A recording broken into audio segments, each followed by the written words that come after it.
What's going on, everybody? My name is C4. Welcome back to the channel. And today we're here for a brand new college football 26 rebuild. And this has been, even going back to last year, one of the most requested schools that I unfortunately just didn't get to.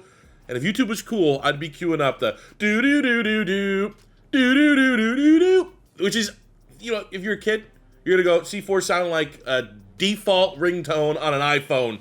But if you're from my generation, when I was in high school, okay, here's this. Let me just lay it down. That is the Tavon Austin mixtape. It's a meme. People know it for a meme. Wasn't a meme when I was in high school.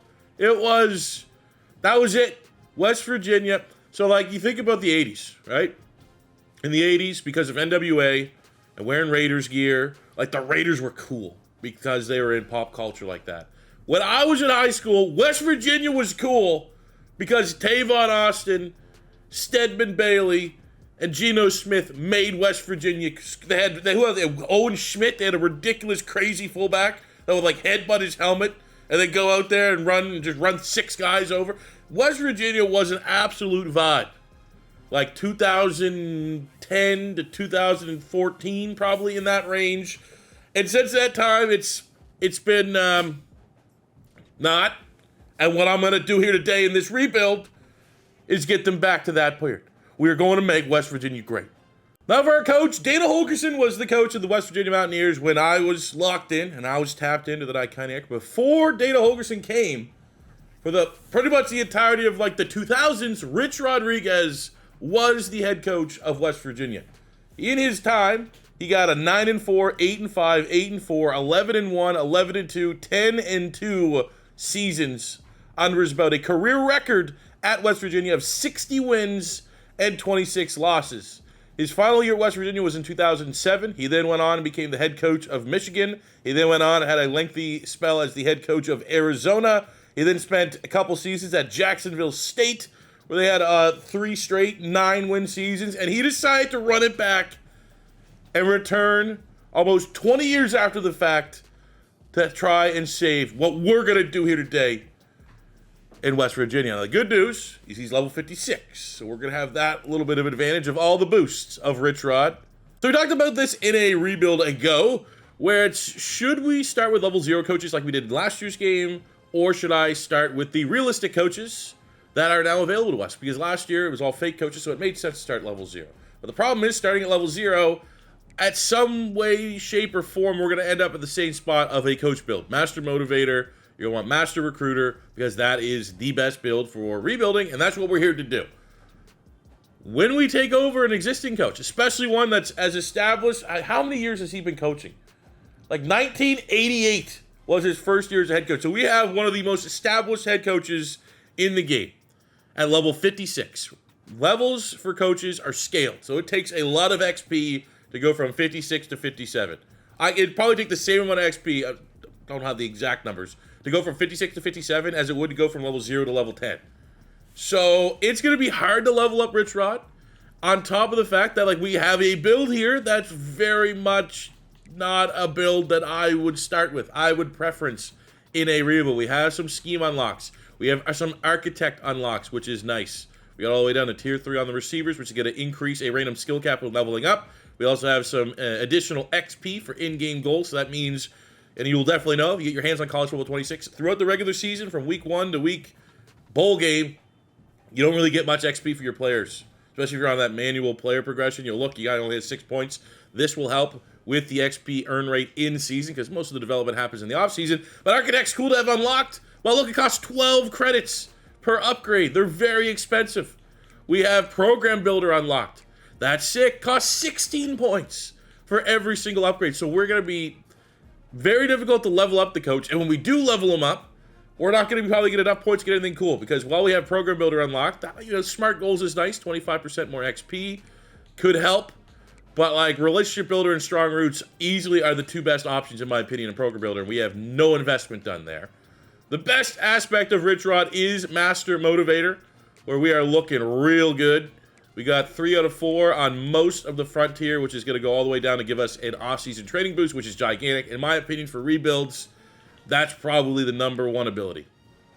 Pound for pound, the fact that regardless if your guy is a normal dev, impact, star, elite, getting them extra off-season training boost is huge. It's scaled to their depth trait, but that can be the difference between getting 10 points, 30 points, which are gigantic for player growth and development. We already have Master Motivator unlocked, so we have a couple spots here that are going to hopefully help with the transfer portal, which feels like a death penalty at some point. But even, I mean, looking here for these 12-point upgrades, Tier 3 is very important, increasing all XP gains for these different positions. Like, I probably want to get Tier 3 here for Master Motivator. So I think those are going to be the 2 tiers that we work on as we level up Rich Rod, Master Motivator, and in Program Builder. We want to get our pipelines kind of bumped up there a little bit.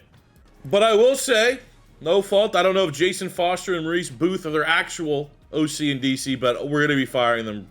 If our coach is 100% not into recruiting, we're going to need to double up on our OC and DC to be focused on recruiting. So let's take a look at the roster, and I will say, looking at just the roster, I'm surprised with our team ratings. 82 overall, 81 offense, 84 defense. I would say looking at this roster, I would have been lower on all of those. So maybe it's a little bit of the boost from old Rich Rod. Looking at the quarterback room, they just lost last year's starter. It was pretty exciting in Garrett Green. And the room that we currently have, I'm not the biggest fan of. There's just not much going on. And like Wilkins, the freshman, great athletic profile, but he has 87 throw power, and he is 1 skill cap away from being maxed out there. So he likely is a freshman quarterback that is never going to have 90-plus throw power, which is just stylistically, if we're trying to get back to the Geno Smith days, need a little bit more, right? Running back room, kind of more of the same. Like, a lot of just not great dev traits. We are headline. I mean, we got Knighton, Jalen Knighton here. I think he's a transfer from Miami with a star dev. But the big get is Jaheim White Jr., so potentially 2 seasons. But the portal, man, I've got the deal breaker, brand exposure. And that's not an unforgiving deal breaker to get. Like, we know, we've talked at length about deal breakers in college football 26, and get the, playing style is a bad one. Championship contenders, kind of an unrealistic bad one. But brand exposure, that's kind of like, it is what it is. I feel like, in my opinion, playing time, brand exposure, and, like, pro potential. Those are the 3 that, like, if I get hit with that during a rebuild and I'm early on in the rebuild, I can't complain too much. So if that truly ends up being, one and done with Jaheim White, we're going to selfishly run him into the ground, let the wear and tear be someone else's problem next season. But if we can retain him, this is a very special running back. Nice, we got our own Schmidt at fullback here, Colin McBee from Morgantown, West Virginia. Looking at the wide receiver room, nothing too crazy, but I do like the speed. We got plenty of it. Most of our wide receivers, 90-plus speed there on the sophomore Shelton with an impact dev.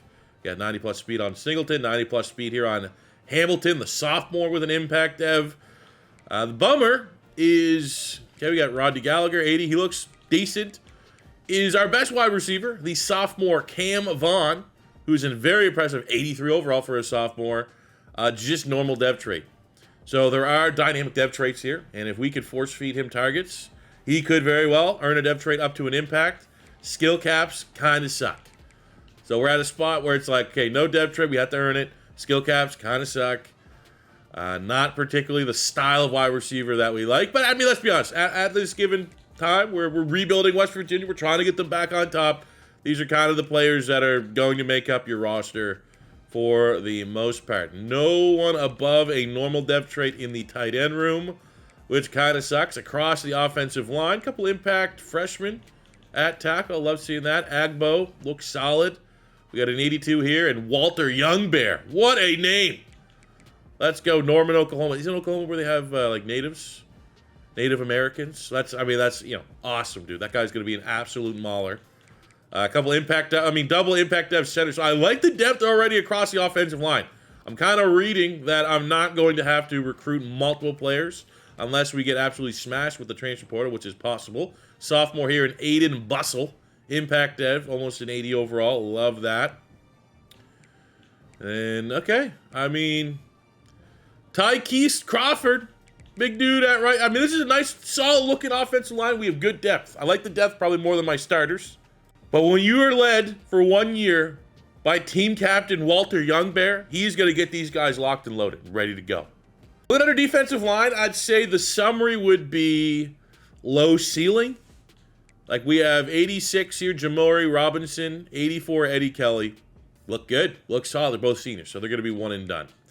Outside of that, we have 2 freshmen, normal dev traits. Don't really look that crazy. Look solid, serviceable, 3-star type guys. We have on the other side, again, kind of limited ceiling players. Couple impacts, not too bad. But then Curtis Jones looks like he could be a dude, but he's very much like that wide receiver 1, where it's like you look like he could be a solid player, but you have a normal dev trait. We already have a deal breaker. It's probably brain exposure. That seems like that's the common one here across the board. But just very low limited ceiling. Depending on, we could get him to go up dev trade if he pops off this year, which would be awesome. But hopefully we're not doing the work for another program. He pops off for us this season. We get him up to an impact dev trade, and then he immediately hits the transfer portal. And he's a great player for someone else next season. So that is a little bit of a worry. The D-tackle room, kind of more of the same, where it's like our best players are going to be one and done. And the upside, young guys, 72 is not brutal for sophomores.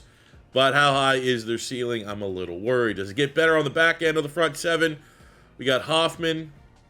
We got Xander Stone. The dev trade, Hoffman. Ooh, okay, now he's 211 pounds, so he's more of a safety gadget type at 84 speed, 92 acceleration. At the Mike position, we have Reed Carrico. He looks pretty legit with the star dev, but he's one and done as a senior. And then outside of that, just not too much. We do have the impact L, impact dev on a freshman. That's cool. But these guys here, man, we're definitely a little concerned about the speed. 77, 75, 79. At the Will spot, we have Chase Wilson, who looks solid. We got Woods, impact dev, a little bit more speed. Okay. He could be a dude for us. Oh, man, we're going to have to completely redo this secondary. 2 juniors, rest of the teens and seniors. It looks good. Okay, this is probably where a lot of that 84 overall defense is coming from. This is a very solid secondary across the board. Headline, Michael Coates Jr. And we got Jordan Scruggs. Both have a lot of different abilities. And they're ready. They're pro ready. They might be draft picks. Honestly, late day 3 probably picks. At free safety, we have Fred Perry, 89 overall senior. We have Kikora Tarnu, impact dev, 83. We have Jason Cross, freshman, with great speed and an impact dev. Okay, I like that. Strong safety, Justin Harrington kind of leads the room there a little bit. We have Israel Boyce, the sophomore impact. Of course, what's your deal breaker? Brand exposure. Great. That's a common denominator across the board. But I like the secondary, even though I'm going to have to probably find 4 to 5 corners in recruiting and in the transfer portal. You know your team's good when you got 4 kickers on your roster. What are we doing, Rich Rod? 4? I get the McAfee thing, but come on. We don't need to value special teams that much. Our schedule this season, before we take a look at recruiting, is, interesting. Definitely, first 2 games there should be wins. Pitt will be tricky. Kansas, I'd say if this team can go where we want to go, I think if we can get a backyard brawl win week 3, that would spark momentum that I'd feel pretty good going on the road week 4 against Kansas. Utah's always tough, but they've lost a lot of pieces. BYU just, I don't know, I think they still have Retzlaff in game. They just lost their star quarterback to the portal because he was doing human things. But, that's going to be tough. Ranked BYU. UCF, Scott Frost is back there, but I think to a roster, we're better. TCU will be tricky. Houston will be tricky. Colorado could be tricky. Arizona State's tough. Texas Tech is tough. But I'm seeing definitely an above 500 type record. We were 6-7 last season. At minimum, we will improve on that. I have no idea what to expect. Sometimes I look ahead. Sometimes I want it to be a genuine reaction. I have no idea. Are we going to be able to try to get 4 stars at West Virginia? We have 750 hours, which is not brutal, considering the last rebuild that I've done. And we're going to continue to do our Hawaii Dynasty. I'm just taking a little bit of break. That's how I'm going to do it. I'm going to do with our 1-2-star complete rebuilds. I'm going to go with the Hawaii format. We're going to play through every season, play the moments every game. It's going to be a long form, and then we're going to splash in, some of these fun kind of one-off rebuilds. But it's very nice going from our 450 hours with Hawaii now having a 750-hour budget with West Virginia. And we do got 4 stars, so that's cool. Not a lot. We're probably not going to be in play for many 5 stars yet. But we're definitely, we got some good pipelines here, right? Oh, Rich Rod, we got, Maryland, Virginia. We know platinums or anything like that. But Maryland, Virginia is our 3s. For the 2s. Jeez, okay, we got a lot. We got Georgia, Ohio, Florida. Okay, I think on one side, We don't have our OC and DC lined up to help with the recruiting, so it could be a little bit challenging here in year one. But there's still enough pros from having Rich Rod. There's still enough pros from being West Virginia that I think recruiting won't be incredibly frustrating. So taking a look at our initial recruiting board, for the most part, it is players of need, more so than kind of looking for like straight up BPAs. We would look BPA when I could. So we have 750 hours, as you can see at the top of the screen there, worth of budget. However, because we have no upgrades to our recruiting via our coach abilities, it costs a full 50 points to scout every single player, which made it difficult to the point where I really didn't think I'd have to rely on some of these small school tactics of just looking at playing time, and if it's like a B+, A+ in that range, good enough for me type vibes, because, you know, you do like to be able to scout. Find some gems, and I was able to find a couple gems. We have Gillikin here, 6'1", almost 200 pounds with double 90 speed. I mean, speed is at a premium in recruiting in college football 26, in my opinion. So anytime you can find it, you got to go after it. We're looking at a 4-star here in Jalen Stewart, a 4-star linebacker here in Kaiwanuka. I guess my vibe on the 4 stars is like, you know, West Virginia, you'd think on paper, we probably could compete for a couple 4 stars in year one. The bummer is like there was no 4 stars in Virginia. So we have no 4 stars in a gold pipeline, which is annoying, especially when you look at, you know, Stewart, for example, top 3, all big schools, all platinum pipelines. So that's, you know, it's going to be challenging. But we found more than enough gems, I think, that we don't have to rely on getting the 4 stars. We got Fontaine and Laletta at D-tackle. They look like beasts. The 2 4 stars I really want to go after, I'm telling you right now, send the house on both. Tim Stroud and Glenn Bridge, 4-star gems. Bridge, top 100, just over that. Stroud, top 100 player from Virginia. He is the one. 4-star gem from Virginia. Deal breaker was, it wasn't proximity to home, conference prestige. Like, he's a guy we have to get absolute slam dunk, and he looks sick.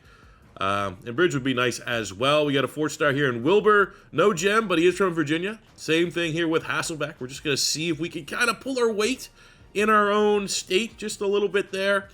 We have Reeves. I need to get a couple wide receivers. 4-star, top 200 player. A little bit undersized, but has speed. Again, speed is at a premium. That 89 spec catch, 82 deep route running looks nice. I got 2 players, though, that I'm really excited about in this class. One is Tim Bua, because he is straight up the fastest player I've found so far throughout my 4 dynasties. Gem, and he's not, like, you know, a top 100 player. Like, there's a chance maybe he's a little bit of diamond rough that we found that maybe not that other big schools are going to be in for. We have Ole Miss. Other than that, I think we can make a lot of ground here. But that 95 speed certainly stands out. Has decent route running as well. But take a look at this guy. Paul Hunley. Now, because I've been doing kind of cupcake schools across the board, I've been looking for a lot of 3 stars. And I have not seen a 3-star that looked like the cheesy dual threat quarterbacks we had in college football 25 often. Paul Hunley's honestly the first one. Felt like last year in college football 25, any 3-star dual threat quarterback, you'd have a 50-50 chance that they'd have well over 90 throw power and have high 80s in the speed and acceleration. Now, I guess we don't have high speed here at 81, but like all this guy's stats across the board look very good. Like if you swap that out and said this guy was a 5-star gem, and I'd look at those stats, I'd be like, yep, okay, we can work with this. Now, the worry is because he's a 3-star, maybe the skill caps kind of suck, but he looks like a very fun quarterback.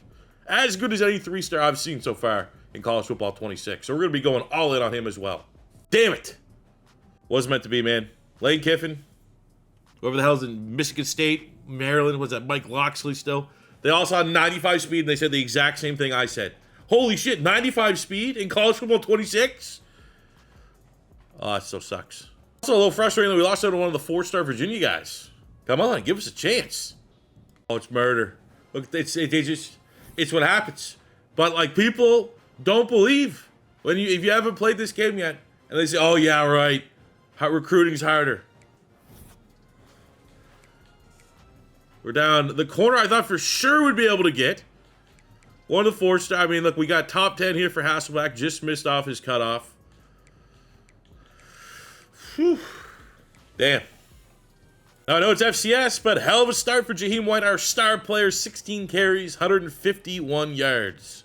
So for our recruiting board, we're able, I guess the good news is for how depleted it got, it gave us 12 targets on the dot, which allowed us to send the house on every single player. So we have made a lot of ground, and now it is time to kind of start figuring out some hard sells. Both us and Pitt have handled business ahead of Week 3, Backyard Brawl, first real measuring stick. How good's West Virginia going to be here in year 1 of Rich Rod 2.0? Let's go, boys. I think we're good enough. We've been, like, this offense that I've seen, I mean, we beat FCS and Ohio, but our quarterback had 5 touchdowns against Ohio. We had both of our running backs, Knighton and White, went over 100 yards against Ohio. Beat the brakes off of FCS.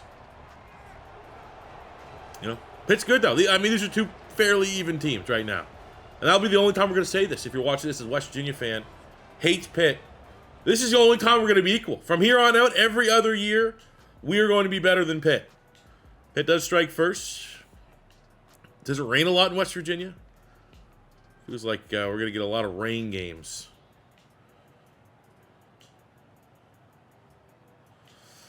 Come on.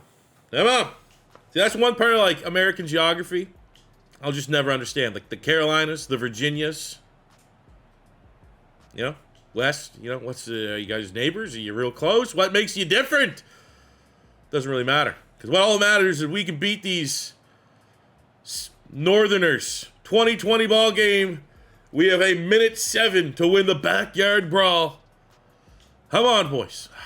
Nothing. I mean, we don't have great quarterback play.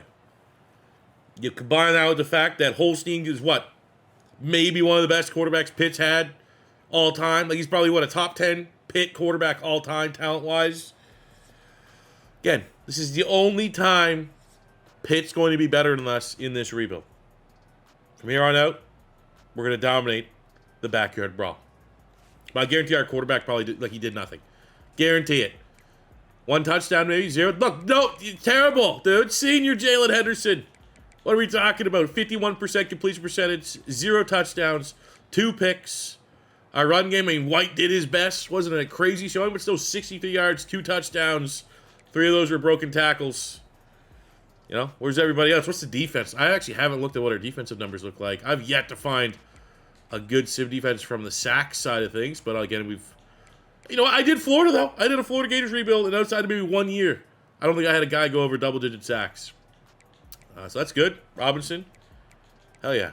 I don't know what we did, but we gained a spot there on brand exposure.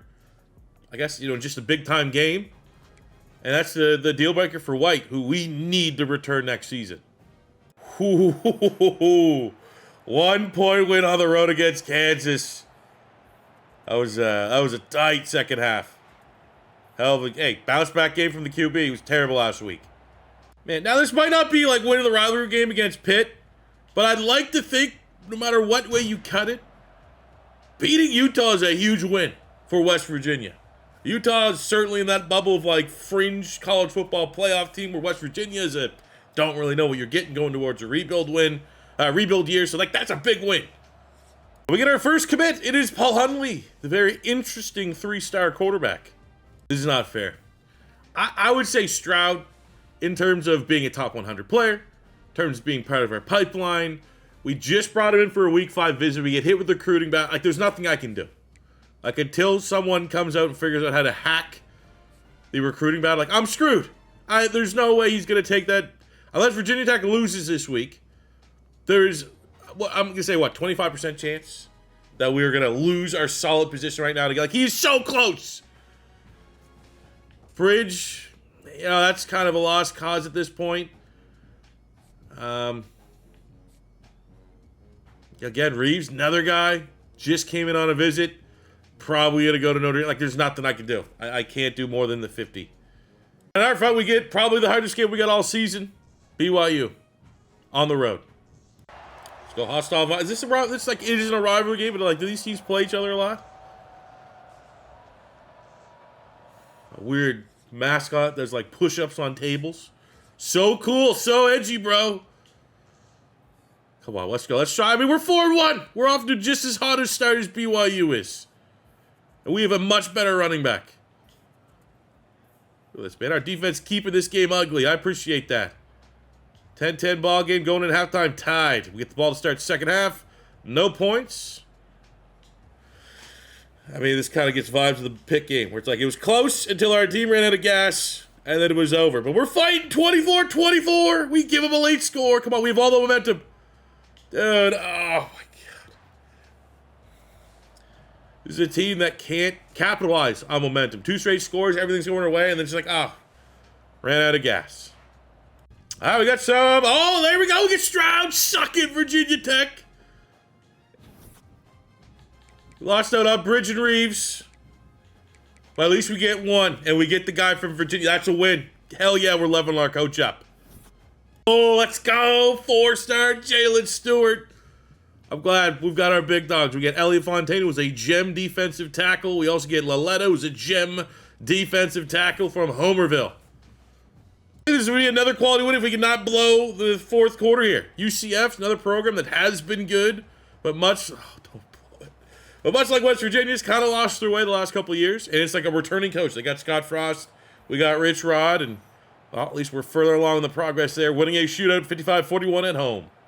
On that, we have 14. I mean, both running backs had good days, but 205 yards, 4 touchdowns for Jaheim White. Man, White, one of those guys, dude. He's probably going to want to dip his toe into the transfer portal. We need Rich Rod to have some nice persuasion chances here. I didn't notice any in his tree, so damn. It's not looking good to keep him. Let's go, baby. We got a close one here against TCU, a 3-point game in the fourth quarter. Our team's yet to really win a lot of close games this year. Oh, we do, though. TCU. They were ranked, I think, preseason when we were looking at the schedule. 17 points in the fourth quarter, and the good guys moved to 6-2 on the year. And a quality win against TCU. A quick update on our second wave of recruiting. I just need corner and linebacker, so I kind of just looked for, again, it's cheap recruiting, it's lazy recruiting. It may work out for us. We have A+ playtime on Ringo at linebacker for a 3-star. We got B on Pope. Corner market's kind of crap. I think that's where we're going to have to go heavy in the transfer portal. But we're able to get a good look here at 2 4-star wide receivers. Now, I don't know, gem bust, whatever. But both Ricci, Gold Pipeline, and we got Irvin here, A+ playing time. So a good chance, hey, whatever. We can get him, so be it. It's a couple 4-stars that are going to improve our room. If we miss out on them, it's just the second wave, and we'll just have to put more importance on the transfer portal. Hopefully, Pat McAfee dumps that big old Banks truck worth of money into our NRL this offseason. And this is another weird one, man. We were down 20-0 against Houston. And then our team, where I kind of questioned the Brazilians early on. Might be able to squeak out. Like, this team's finding a way to win. Maybe that's the experience of Rich Rod. But down 20-0, I thought it was going to be a belt to ask. All right, I guess Houston is an emerging team. But we're kind of sneaky good this year. So we're sitting here 7-2. I'd say that was probably about my ceiling of wins this year. 7-8 wins, somewhere in that range. Looking at our remaining schedule, Colorado's going to be challenging. But they're definitely a team that's kind of going through transition a little bit. We got ranked Arizona State and Texas Tech. Both, kind of, those are going to be the big ones. But I think if we can kind of like, Colorado's in the same area code. I like to think of like Houston and TCU, probably Utah and Kansas. 8 wins, playing with house money in those last 2 games. You know what? I think this is going to be last home game. I don't even want to necessarily control the outcome in those 2 big ranked games. I think if our team's good enough to win those games, they will. But this little battle of unranked against Colorado, I really want to see how Jaheim White at running back. Maybe get White out the backfield here. Opening drive into Colorado territory. Oh, that safety doesn't come over. Got a chance. Best player on the field. Oh. Could have easily just been picked there, unfortunately. How about this? How about toss zone? Got some good runs in this playbook here. Woo. Oh, that's where you need 2-4. Oh, it doesn't matter. I'm going to say 2-4 needs to block. It does not matter. Jaheim White is that special of a talent. All right, Colorado's able to score the next drive. We are now in the second quarter. Oh, that's a good ball. Lefty at QB. Jalen Henderson already threw a pick. Wasn't me. A little bit of sim mixed in.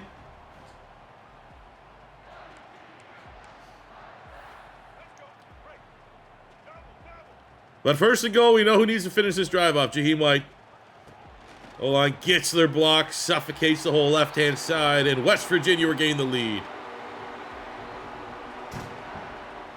Oh, him a little taunt there. Oh, yeah. There we go. We got 21 on the board now. 24. Looks like the team's very confident, very motivated to beat up on Coach Prime. I mean, that's what happens. I like Colorado. I love everything about Coach Prime there. But he has certainly put a target on himself. But I'll say, you know what? If we don't get anything on this drive, next time we get a chance offensively, let's finish this thing off with more points.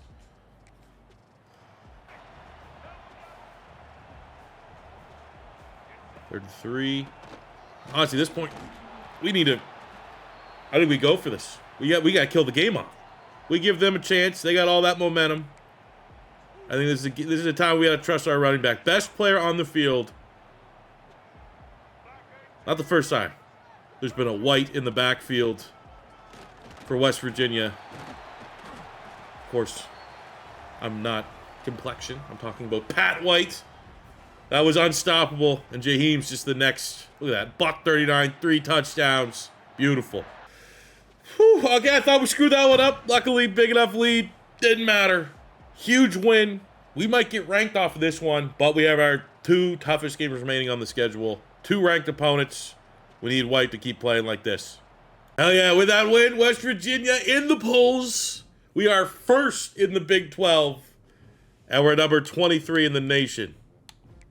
Landscape of the Big 12, I mean, that Texas Tech game, we still got, you know, the big one. We lost to the only kind of good team in the Big 12, and we still have to play Arizona State and Texas Tech. But, you know, we control our destiny. We get a good result. Honestly, we probably really need to get one good result, you know, and we're probably in the Big 12 championship. Year 1. Rich Rod, getting it done. I don't even have a quarterback. So our first legit test was a failure against BYU. Next up on the road, Arizona State. Made the college football playoff a year ago. That's what we're trying to get sooner than later. They got a very good quarterback. They don't have Cam Scatabo, but Jordan Tyson's one of the best wide receivers in the nation. Sam Levitt's one of the best quarterbacks in the nation. I think Kenny Dillingham one of the best coaches in the nation. So we'll see. I mean, I know we're dogs, even though we have a higher ranking here in the polls, and we're not going away. 21-24. I mean, we didn't lose badly to BYU. Like, we kept it close and kept it respectable, punching above our weight class. And you know what? An L's an L. We kept it close. And Arizona State's a lot further ahead in their rebuild process than we are. Once again, I reiterate, we do not have strong quarterback play whatsoever. 2 picks thrown by Henderson. He is a turnover machine in these big games. And if it wasn't for Jaheim White, I don't think we're... I mean, this 1-2 punch is excellent in the backfield here. Ooh, we're just able to level up our coach. On a bye week, we jump back into the polls. We fell out of the polls after the loss against Arizona State. We have a bye week, and we are back in the polls again. They took a second chance. They probably honestly just want to, you know, CBS bribe the polls so that we can get a nice ranked Big 12 matchup here as Fox. 21 against 8. We're right back in it. But we leveled up Coach Richard out here to level 58. So we now have points. And we got to decide how we want to invest these points. We could look at, you know, we already have it started. We inherited 2 out of 4 on Architect here for O-line. 3 is really what you want. It's like you buy that one and you forget about it. But I still think, man, we need anything we can get with this coach to help with recruiting. And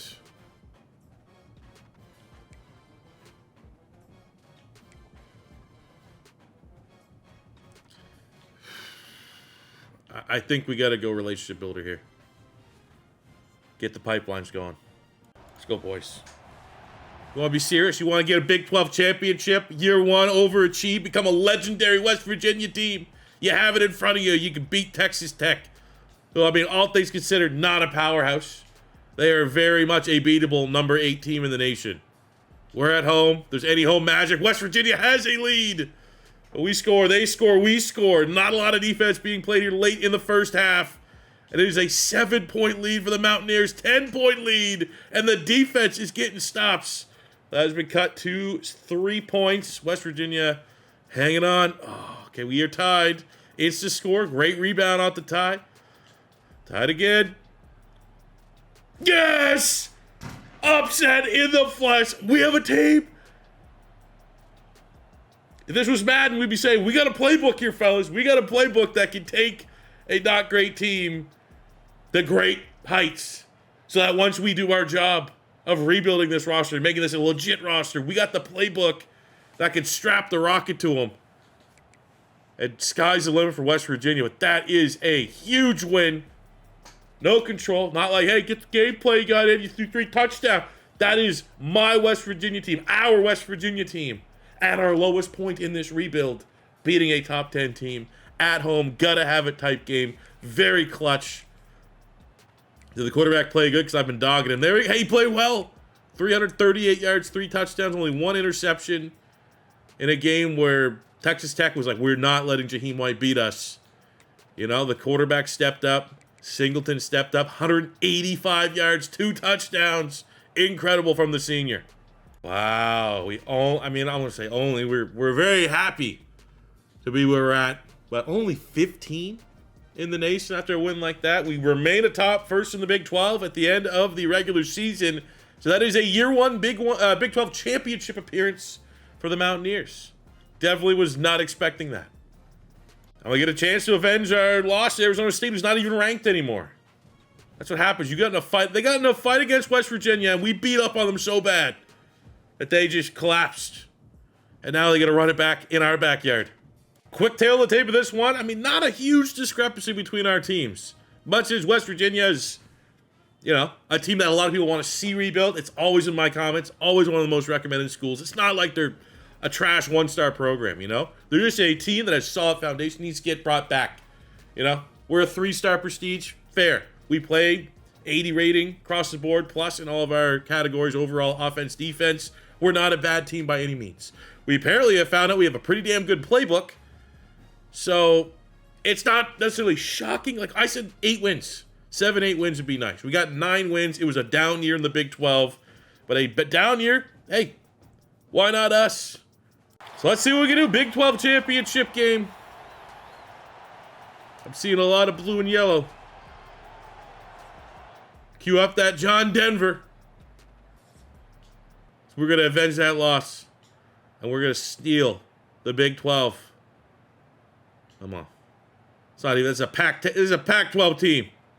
Let them know. Damn, man, they just have the difference makers. Really good quarterback, really good wide receiver. Couple dogs on defense. I mean, we're not going away.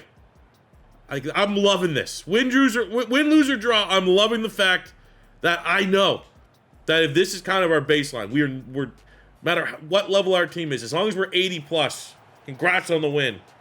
Our team's going to be competitive. We're not going to embarrass ourselves.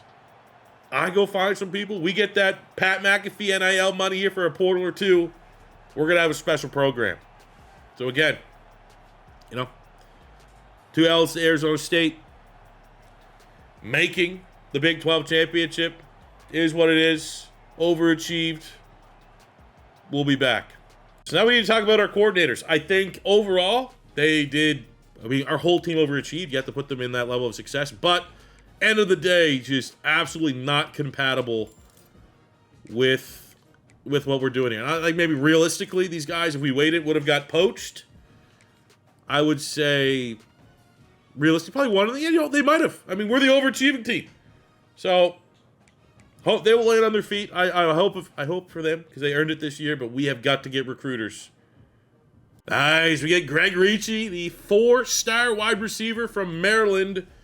And we get a 3-star linebacker committed here. That's good. Less guys that carry over from the regular season into our portal time, the better.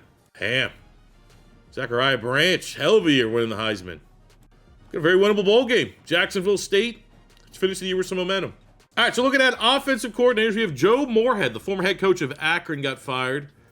He does have a recruiter background. Strategist as well for XP boost. So, I mean, that looks... I mean, he might get another head coach job, but I'm not seeing a whole lot of interest, so we'll see if we can bring him in. Not a lot of great names here on the defense, so I'm going to take a look here at RJ Nash, level 17. It's a decent-looking tree. Let's go bowl game, Jack. I mean, we got about 20 overall points on Jacksonville State, so it would be quite the spectacular upset. Maybe even more so choke job. That our team just hasn't shown any signs that we're not going to win this game. But Ted, everything to go for. It's Rich Rod revival game. He was just at Jacksonville State, so they're extra motivated. This old team versus new trick. Come on, man. Old Boo ain't got nothing. The X ain't got nothing. How are we losing this? We're now on offense. We got the onside kick. And we got the onside kick. We have one play, no timeouts. Great job, play the moments. Oh, no. We are going to lose to Jacksonville State. Fuck. Damn. That's, they're 62 overall. We're 82. Huh. But at the end of the day, we finished 9-5, 7-2. First place in the Big 12. Well, not Big 12 champions. And a ranking. Top 20 ranking. Even with that embarrassing loss. Sick. We got Joe Moorhead to sign on as OC. Do we get our DC of choice? There we go. We have our recruiters on board. Shout out Texas for winning the national championship. I always love saying, look, Sam Houston made the playoff. Tulane seems pretty familiar. Duke is a powerhouse. Current state sim. College football 26. Congrats, Longhorns. Now for the overachieving Mountaineers, what does their team look like statistically? Well, 3,600 yards, 26 touchdowns is not brutal for a quarterback. 18 picks is unacceptable. Just too many times you threw big picks in big games. Just no reliability there. The run game was on point. Jaheim White and the deal breaker. We closed some ground there. So we might have a chance. 1,400 yards, 16 touchdowns. Baller. Receiving, no 1,000-yard receiver. Again, we were a run-first team this year. Defensively, Harrington lead the team in tackles. Had 4 picks. Not brutal sack numbers. Sophomore Curtis Jones. 11 TFLs, 7.5 sacks at 78 overall. We were looking at Robinson 86. We were looking at Kelly 84 to lead the team in sacks, and we get decent. I mean, a Finn Vestirinen with 4.5 sacks from Helsinki. But Jones, that could be a dev trade increase for sure. That would be sick. Pick numbers are fine. It's not much, but we gained half-star prestige for our school. In our actual ranking, we fall a little bit from 19. We still finish at 25. Right, players leaving. What do we got? Jaheim went very low. Even with my old C4 transfer portal sliders. Again, don't make it. We'll save that one for last. So we have 4 persuasions. I'm trying to think. Who? I'm going to try the tight end. Just I know we don't have a lot. I didn't overly recruit tight ends, so that'd be good for depth. Max Brown, a quarterback. We double QBs want to go. We might as well go Brown because we have a better chance. Dang. Let's try Lewis. Yes. I hope we didn't just use our good luck there. We'll look at Redwood at D tackle. And here's the big one. Jaheim White. Come on, baby. Come on. Come on, Richard. Damn it. Oh, you know what? I'll take that. He doesn't even go to the portal. He gets drafted. Much easier pill to swallow. Much more reasonable situation. He went off in the Big 12. Had a hell of a year. Cash in on that. He goes in the 6th round. We have Fred Perry going in the 5th. Let's see what kind of damage we can do with the transfer portal. Couple 4 stars. Okay, now that's only recommended. There's no way I only got recommended 2 players in the portal. Dude, I only got 2 players in the portal? The whole portal? I know I have no recruiting.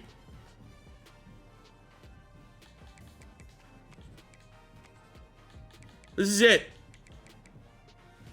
Oh my God, dude. 3 guys. Come on, Pat McAfee. This is all you're giving me to work with, bud? Oh, this is working out well for us. So I had to literally... I have minimums that I thought would be easy to lock in with the transfer portal. We had to dip back in, but we're able to find Jordan Camacho at linebacker as a gem. Get Jollier, that 75 speed. We got Trey Jasso.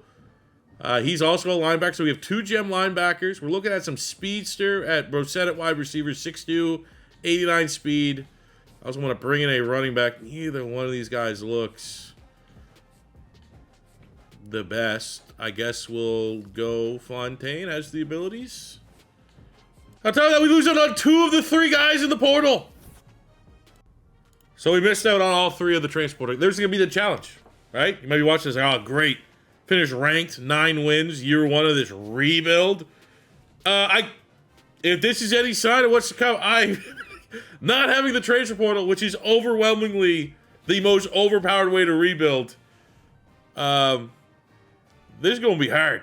So overall, we finished number 62 in the nation, and I think a big part of that is just I am shocked the state of what we had available to us in the transfer. I thought we'd be able to get at least 10 guys in the portal, and if we would have got those 10, we would have been, you know, closer to the top 25 than not. Let's see, Kate would be happy with what we got. Well, as part of that late cycle, we got Fontaine at running back. He's a star dev. Brosette at wide receiver. He's a star dev. A star dev on Jasso. Impact on Camacho. So the players that we just added because we had no portal end up getting 3 star devs. So there's a win. Absolute win right there. As far as our base class, we got a star dev on Okoye at punter. Impact Laletta was a gem. That's a little disappointing. Russo's an impact. Fontaine's an impact. We have impact on Tant. I mean, at least no normals. And then right on time. There we go, C4 with the Jinx. Impact on Bryant. Shockey is an impact. Ringo is an impact.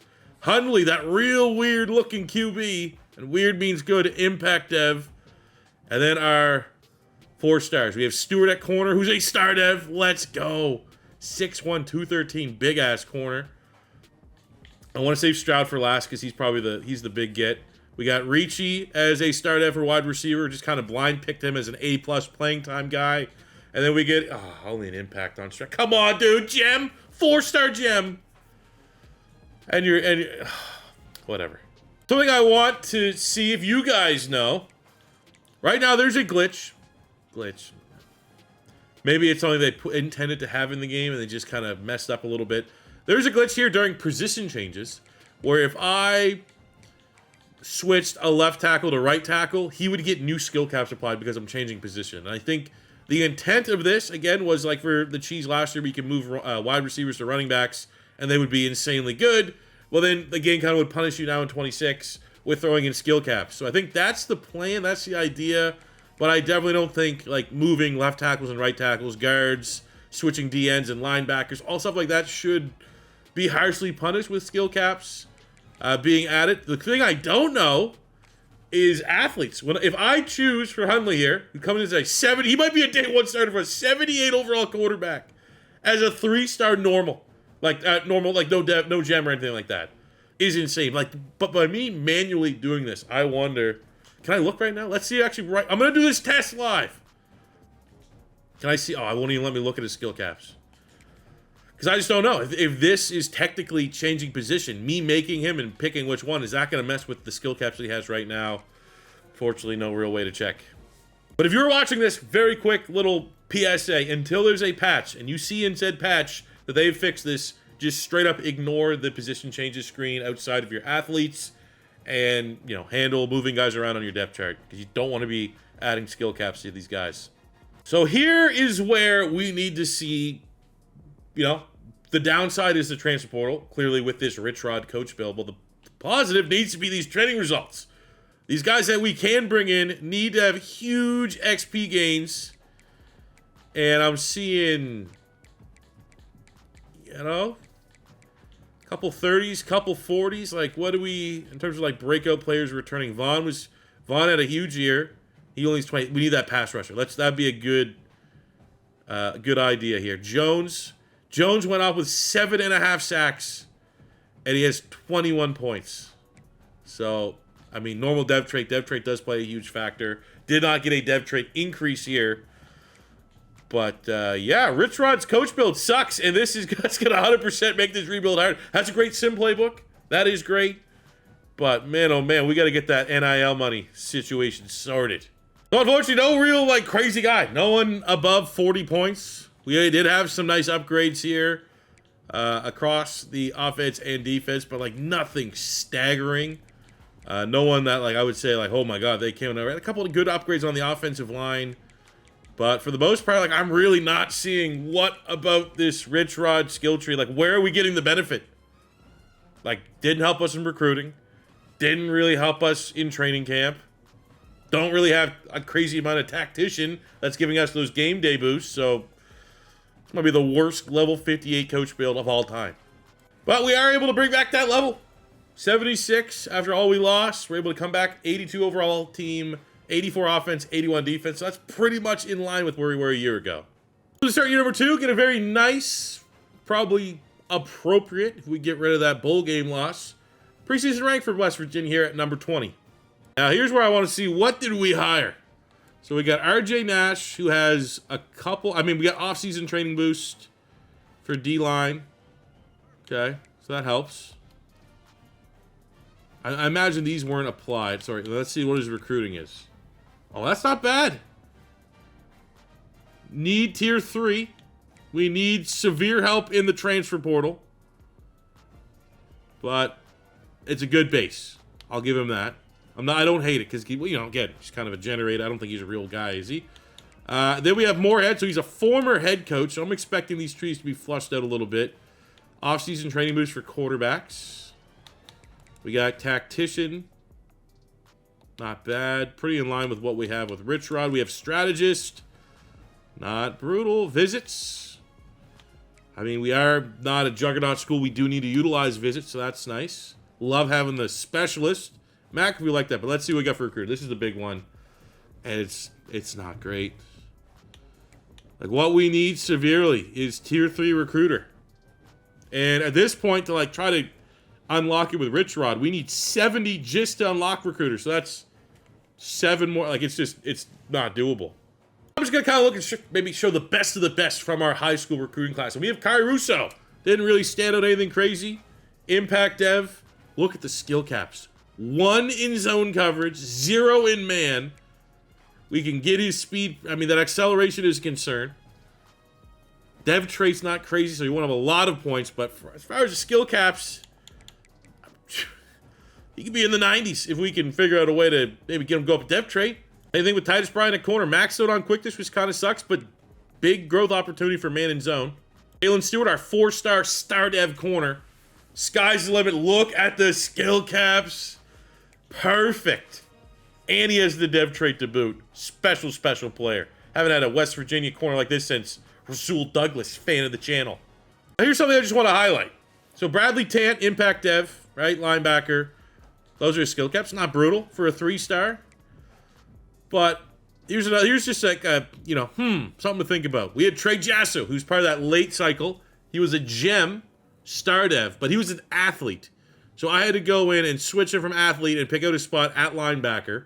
And his skill caps are complete dog shit.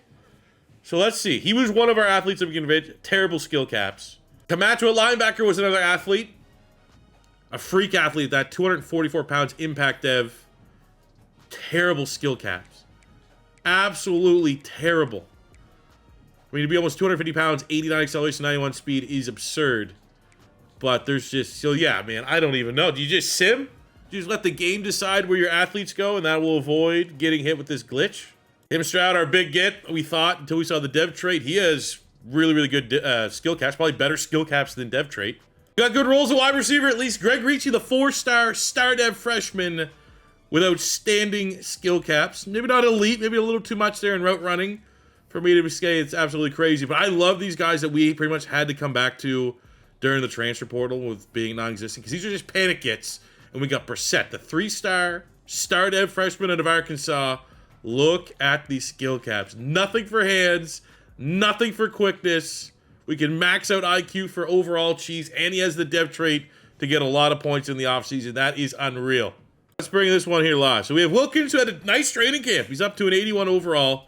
But Huntley's my worry. If the theory of changing an athlete to a position ruins their skill caps. I mean, I don't know for sure. Could be coincidental. But like if Huntley has terrible skill caps, I'm just going to choose to believe that it does. Man, it's got to. I mean, he's a crazy QB. But I don't know. I don't know how much more data we need. So I guess, I mean, based off this, I was ready to go Huntley as our QB1. But if we're kind of looking at not just stats and we're looking at ceiling, I mean, they both kind of suck. Being honest, maybe Huntley gives us the best chance to win right now. And we got to look for another quarterback this recruiting cycle. And no, we can't rely on the transfer portal. If there's any silver lining, is that we have a lot more interest. Like we have a 5-star. That's interesting. We did not have a 5-star. We barely had any 4-stars that we were getting like, they're kind of thinking about maybe West Virginia. So at least I don't know if this is the success we had as a team last year. I don't know if this is the OC and DC that are coming in with the recruiting background, but at least in-season recruiting looks a little more forgiving, and our hours are up a little bit. All right, so take a look at our initial recruiting where we got 20 targets, but I'm not going to go crazy on the 20 right now. I broke these into hard sells, and hopefully we can hang on. And the hopefully we can hang on are these 3-stars that are decent. We got a couple gems. We got a gem quarterback here in Rousseau, 3-star. Humphreys, 3-star. To D-tackle, a 3-star. We got some good athletes here. Let's go to the scouting on Brazil and Garfield at the speed spot. And I also kind of want to stockpile some athletes because now, if I'm going to end year 1 with the hypothesis and the feeling, the vibes, that me manually changing an athlete to a different position was 2 for 2 bad skill caps. There's always a chance that that's RNG. Like I'm talking to Bengal right now on Twitter, and we're kind of, seeing different experiences. I want to go this year, land a couple athletes, and then don't change them. Let the CPU change them. Hypothetically, the CPU should change them to their preferred position, and then we'll just see, do these athletes have better skill caps, reasonable skill caps, or if there's a chance that, say, we land Brazil, Garfield, Whitted, and there's a quarterback out here, Dawkins, and we land all those. Say we get 5 athletes, and all 5 have bad skill caps, and the CPU is the one that decided what position they're going. We might be able to make a second video out of the findings of what we have here. But we're definitely going to change a couple 5-stars. By couple, I mean 1, but we'll see. With stock, we're within his top 10. It is a very good pipeline for us as a program. And then we're going to go with these 4-stars. Some are gems, some are not. But we got enough that I'm going to send the house on all these 4s and see if we can gain some ground very early in the season. So take a look at our schedule here. It's favorable. We're going to battle West Virginia against Marshall. Pretty sure that's in West Virginia. Again, Canadian. I get a pass. We got Utah. We get preseason ranked Kansas. We get Virginia in the battle of the Virginias. TCU, Cincinnati, Arizona, Texas Tech, Oklahoma State, Iowa State, and Houston is also pulling a preseason ranking. We beat them last year, right? It's a little bit ago, but I feel pretty good about this schedule. Last year we were 9-5. I think we should be on track for that again here in year 2. Here's a big moment too, because last year we got absolutely smashed. It's not as bad as it was last year, but as far as ground to be gained, I mean, we're just feeling every bit of the fact that we have no good recruiting on this team. So in line, we have our week 0 where we're gonna see 50. We still top 10 for stock. Gain ground on sharpening. Didn't gain ground on a lot of guys, but a couple 4-stars always feels nice to go up a little bit. Now, as far as the second wave of rejection, we only lose another one. Now we are that one stinks, right? Because he was an actual fast linebacker that wasn't an athlete, that we didn't have to worry about the skill caps, and he was a gem. That was a little bit of a long shot. Everyone else, I'm optimistic, cautiously. So the depth chart is pretty self-explanatory outside of quarterback. And I'm thinking, athletically speaking, we get an advantage with Wilkins, but he has that 88 throw power, 93 for Huntley. As far as accuracy is concerned, it's pure dual threat runner versus more technical quarterback. I think Huntley, the freshman, gives us the best chance this year. I'll tell you what, this is a game on paper, rivalry game, sure, West Virginia's finest. We should have smashed Marshall. But trotting out there with a bunch of true freshmen, in particular, true freshman quarterback in bad weather, it made that game kind of ugly. Not nearly as impressive as it needed to be for a 20th ranked team against one of the lowest rated teams in the game in Marshall. And we saw last year in the bowl loss against Jacksonville State that, you know, you throw a little rivalry, a little spice into things, our team can underperform. But luckily, win's a win. And it ends up being still somewhat convincing. Well, this is always going to be at risk, dude. Very tough road game against Utah with a true freshman quarterback. And there goes our ranking, almost certainly. Beat Utah last year, was probably one of our most quality wins last season. And they get their get back.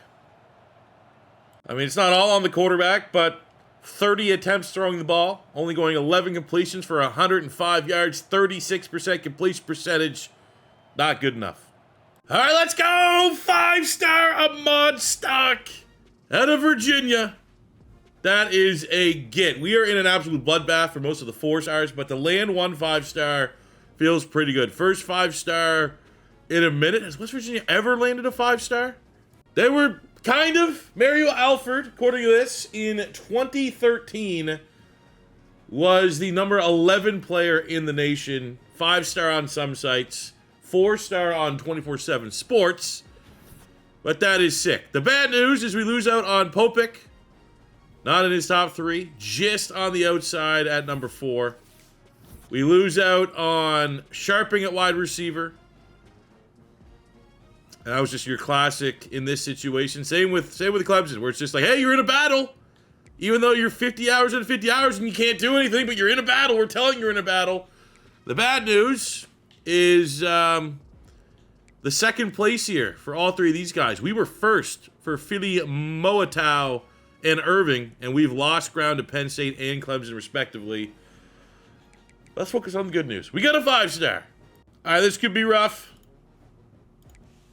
Hopefully not too rough. Oh, dude. Again. We've been, it's early on the rebuild cycle, but we've been incredibly lucky that the outright statement that recruiting is much more difficult in college football 26 than it is in 25 is true. But the way that you've kind of been able to offset that, because like these are brutal L's. Dawkins is a brutal one. And like in that case, it's just like a recruiting battle where like I have nothing else I can offer. You know, I'm all the way in. There's nothing much more to give. The offset has been the transfer portal. It's like, yeah, I'm going to miss out on this. But in the transfer portal, even when we're at West Virginia, I could probably get 3 stars that are like in the 80s. 3 stars that were former 5-star recruits. You know what I'm saying? And the fact that if this year's transfer portal looks like last year, where I literally have 3 guys that I could try to get, and I didn't even get any of the 3 that I could even throw hours on. Like, fuck, man, we're not gonna get where we want to go just getting 3-star gems. This is brutal. I'll be awesome. At this point, utter desperation, we're going to open up our second wave of recruiting to any state, and I'm going to try and chase down whatever 4-stars we may be able to steal. So we're going to cut our losses and go to the second wave of recruiting. We got a couple players here. We have the only 4-star quarterback. Didn't even scout him, so hopefully there's, at worst, a 4-star backup quarterback. 5'11", 203. Like, he could have 81 throw power, for all I know. I got Okafor at running back, 4-star. He just has A+ playing time. We have Tate at wide receiver, 4-star, A+ playing time. There still is the number 6 player in the nation, Alex Wooden out of South Carolina. Now, a lot of commitment there to Pitt. But I figure, hey, why not? Send the house, see if we can kind of make that one interesting. We already landed 1 5-star. Maybe we can find a second one. We have Fine at pass rush, A+ playing time. Same with Spencer Michaels. We have Hendricks. Linebacker is a position of need. So we're coming back here on another A+ playing time. Exact same here with Purcell. And we're looking in good spot here with our 3-stars, all of whom are looking either decent athletically or gems. So in a battle of 4 and 1, on the road. That seems to be the, I mean, it makes sense. It checks out. True freshman quarterback struggles on the road, but it feels like road wins against competitive Big 12 opponents, they're going to be very tough to get on the right side of victory this season. Damn it. Ooh, off a win over Cincinnati at home, we level up Rich Rod to level 60. So with this, I'm going to get Making Inroads, 16 points, upgrades our school's 5 best pipelines by 1 tier. And then with the 8, I think it's worth working our way towards getting down, put in work, so that our linebackers get an off-season training boost. Shout out Curtis Jones in the win over Cincinnati. Defensive player of the week in the Big 12 with 2 sacks on 6 tackles with 4 TFLs. Every play was a play in the backfield. How can we just feel like we're playing all of Rich Rodriguez's old teams? We get Arizona here at home. We're back ranked at 5-2, number 23 in the nation. Handle business. No chance, dude. I mean, maybe. Can we score 15 again? This is such a fucking hard rebuild, dude. I don't. It's year 2. We're coming off an overachieving year. We were ranked. We were ranked at this point. But I'm seeing a team that we don't have the guys on the roster right now that even with like growth and development and their ceilings and skill caps are going to be good enough for this to be a national championship team. Our recruiting sucks and our transfer portal sucks. I don't know. Still very early. What the combination is for West Virginia to be good. Things don't get any easier. Now we're on the road against undefeated number 6 ranked Texas Tech. Yeah, outside of one drive, we weren't across the 50 once all game. So, at least at minimum, we know that our offense with a pretty decent quarterback, with the right fit at quarterback. I mean, we're missing Jaheim White. We're missing a game changer at running back. But, like, we know we have from year 1 a good playbook. We're just missing the pieces, and clearly our quarterback that we have right now that got absolutely butchered with the athlete skill cap conversion, glitch, bug, whatever you want to call it. He's not the answer. No way I'm losing. How am I losing? I'm losing like everybody. First place till I'm not. First place till it matters. I got no more minutes to give you, buddy. Not one more minute. God damn it.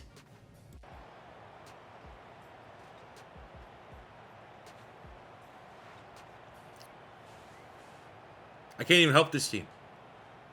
This team is cursed. I was like, all right, you know what? Maybe just chilling, vibing. We'll hop on, maybe help Virginia out here. Can't even help them. Can't even help themselves. Another sick recruiting update. Like, I don't even care. It says first for Tate, first for the 5-star Wooden. That's gonna be fake news. We were first for 95% of the recruiting cycle for Whitted. He's gone. Like, we need the portal to help us out, or like we're screwed. Like, I don't even think I'll have enough players to roster next year if I only get 3 goddamn guys in the portal. A little bit of late news that's happy and good. George Hendricks, the 4-star linebacker, which we needed to add a linebacker on our targets, commits. We fell second. Oh, we're in the recruiting battle with Florida for the quarterback. That could honestly be the... I'm almost 100% certain I lost our original quarterback to Florida. So, come on. I can't lose 2 QBs, 2 4-stars to the Gators in the same cycle. Same shit, different. I mean, again, for Wooden, we were first place for, 3 weeks? And then it's like, oh, Alabama wants him, so we're absolutely screwed. I'm not going to necessarily nitpick about this one. We could hard sell him. I don't know how much that's going to help us necessarily, but we'll hit him with the DM. We'll hit him with the hard sell. That's not a brutal hard sell by any means. We got, what, B+, double B+, C+.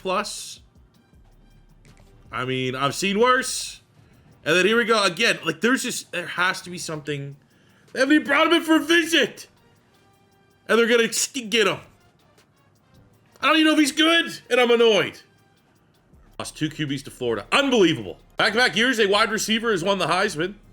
And we're in a bowl game against Michigan. Great bowl. Great. I love being in a not notable bowl game that we probably have no chance at winning. Sick.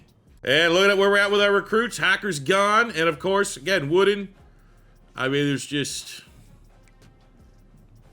no chance. Like, this rebuild is going to, because there's, unless somehow, some way, my OC and DC that do have recruiter, like, I can't control how that's spent, right? So it's, unless we get great roles and, like, they're just, all their XP is going into recruiter, this might be a hell of a rebuild. Like, I might not be able to fix this team if the transfer portal is as bad this year as it was last year. I think if that's going to be the standard where I have no chance, no fighting chance in the portal, like, this recruiting, like, it's devastating. Look at the tail of the tape. You got fun bowl game. Can't wait to get our cheeks clapped by Michigan. You know what? I may, if as long as this is not complete belt ass, I may play some moments here. See if we can end the season on a interesting note. But then also, we're already down 7-0 when I take over. That's sick. Trying to tie this thing up. End of the first quarter. Let's go. Got a step. Running back. Boom. Good grab. Goal to go. Let's see if we can punch this one in. I made a huge discrepancy in the level of run game that we had. Like last year, we had one of the best run games in all of college football. One of the best running backs in all of college football. And then this year, it's a mix of like some 60 overall players. All right, at least, you know, we're giving ourselves a fighting chance here. Be nice to see my team. Hey, there we go. Respond.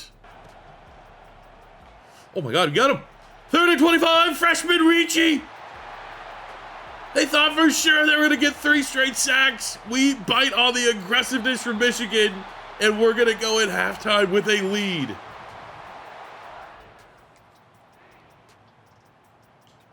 Let's go, baby. Second half. Come on, let's get some more points. Come on.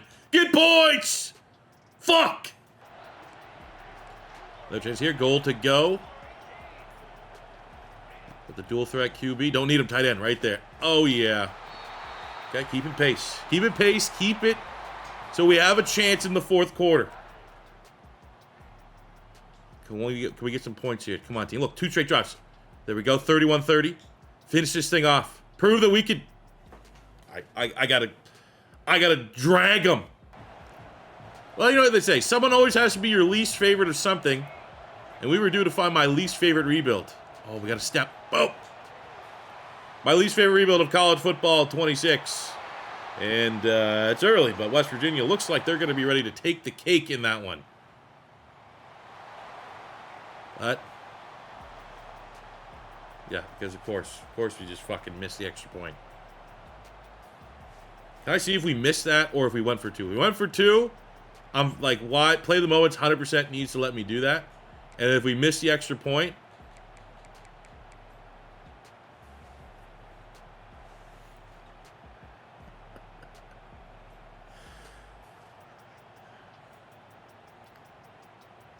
starting to test my love for the nostalgia of like Tavon Austin, Stedman Bailey, Geno Smith, Owen Schmidt, Pat White with the glory years.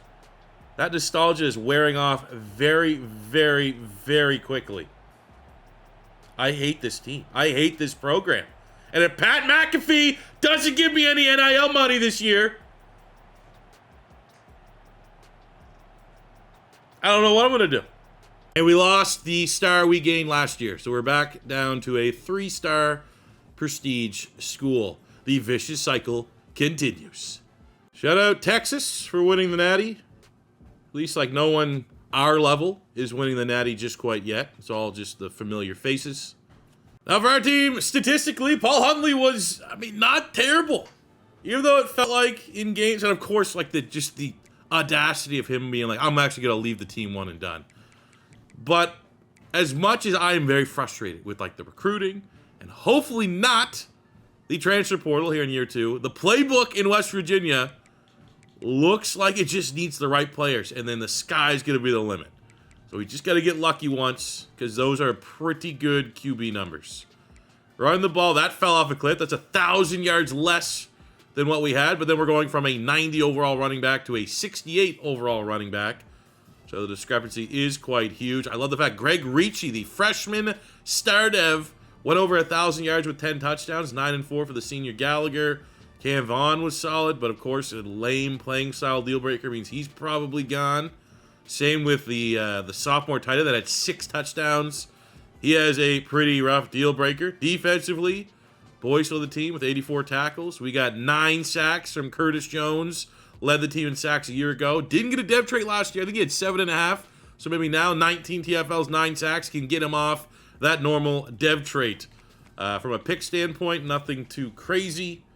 Last year, only White at running back. Got our only award, any accolade in terms of like All-American. This year, our freshman punter Okoye is punter of the year in the Big 12, which no matter what way you cut it, they win. Curtis Jones, second team All-American. Ethan Head, second team All-American. And for freshman Paul Hunley, we get Greg Ricci, we get Fontaine and Stewart. So whatever limited players we did get in our recruiting cycle last year, and of course, okay, great. Might lose some of them here. They at least played well. The outgoings don't look too bad. All things considered, we have a chance. We have 6 persuasions. We might as well, let's go. Titus Bryant would be the biggest one that we would like to see stay. Actually, that's a lie. It's Stewart, because he is, the star dev corner. Please don't leave.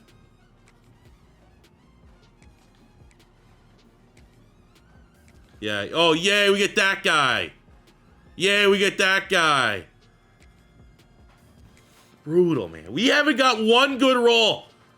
We got, okay, the 5-star recruit we got was one good roll. Overachieving year 1 was one good roll.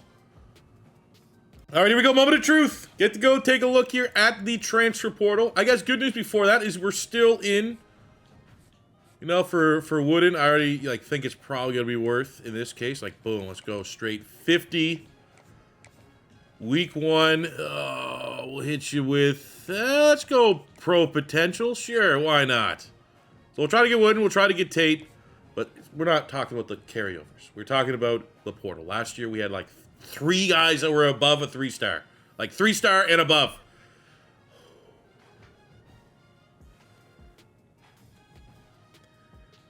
Let's go, man. I mean, it's not insane, but Pat McAfee gave us a couple bucks this year. Some couch change to try to make this team better.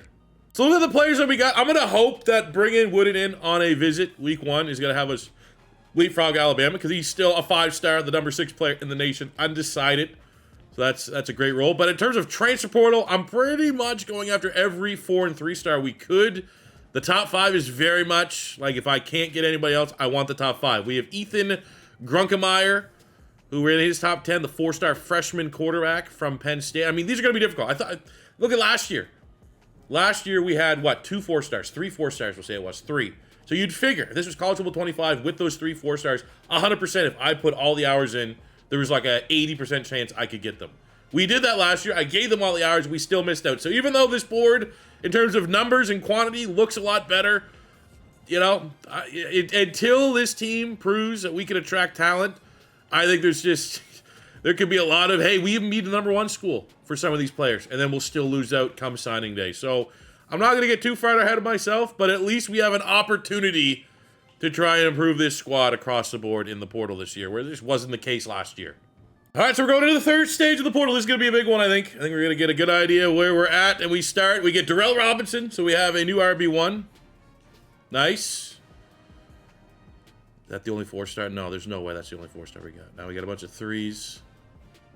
Kevin Haywood, I think that's going to be a good get. Grado Cooper. God damn it! You've got to be kidding me. Lowe would have been sick. And then out of nowhere, we're second on Desir. We get locked out for Carter Davis. We lose out on Platt. Lose out on Taggart, the 6'7" tight end. That would have been cool. Man. Brutal. Absolutely brutal. At this rate, I'm in the last stage. It worked out well last year. We got a couple gems. But at this point, I just need numbers. So any 3-star that I might have a chance at stealing the last wave to make up numbers, we're going to try to get. So here we go. Final roll of the transfer portal, which is improved. As we get Grunkemeyer, 4-star quarterback. I like that. It's a nice get. Important position. But that also means we missed out on the 5-star tackle that we were first place for going into this week. We get the 4-star corner, Zaquan Bryan, which is nice. We get the 4-star wide receiver, Amari Tate, which helps. And then we got a couple of these just absolute wild cards to see if we can get them. We got 2, 3. Wow. I can't believe we lost one. Oklahoma wasn't even in the race. But with the improved NIL budget, we do finish as the number 38 team in the nation. We landed that 5-star corner, which was such a sick roll. We got 5 4-stars, which certainly helps. And it's still, even though it's incredibly frustrating, it is progress. Maybe not as fast as I would like, but we're here to embrace the grind so that once we finally do win with West Virginia, we'll remember where we've been. So out of curiosity, Wooden, it's only an impact dev. Still sucks. But it wasn't like we lost some elite 5-star. So look at what we got in the portal. We got Reese normal, Williams normal, Tate normal, Clark normal, impact on Zaquan Bryan, star dev on the freshman Grunkemeyer. So if he has good dev traits, I mean, maybe he's the guy that's going to lead us to the promised land. So the way here, we got Ships in the portal. He's impact. We got a star dev on Haywood, who I knew was going to be good. Impact on Cooper, impact on Stanley. We got an impact on Thomas. Darrell Robinson is also an impact. So, I mean, all in all, not a huge measuring stick from last year to beat, but an infinitely better transfer portal class. Now, into our high school recruits, we got Tuhill is an impact.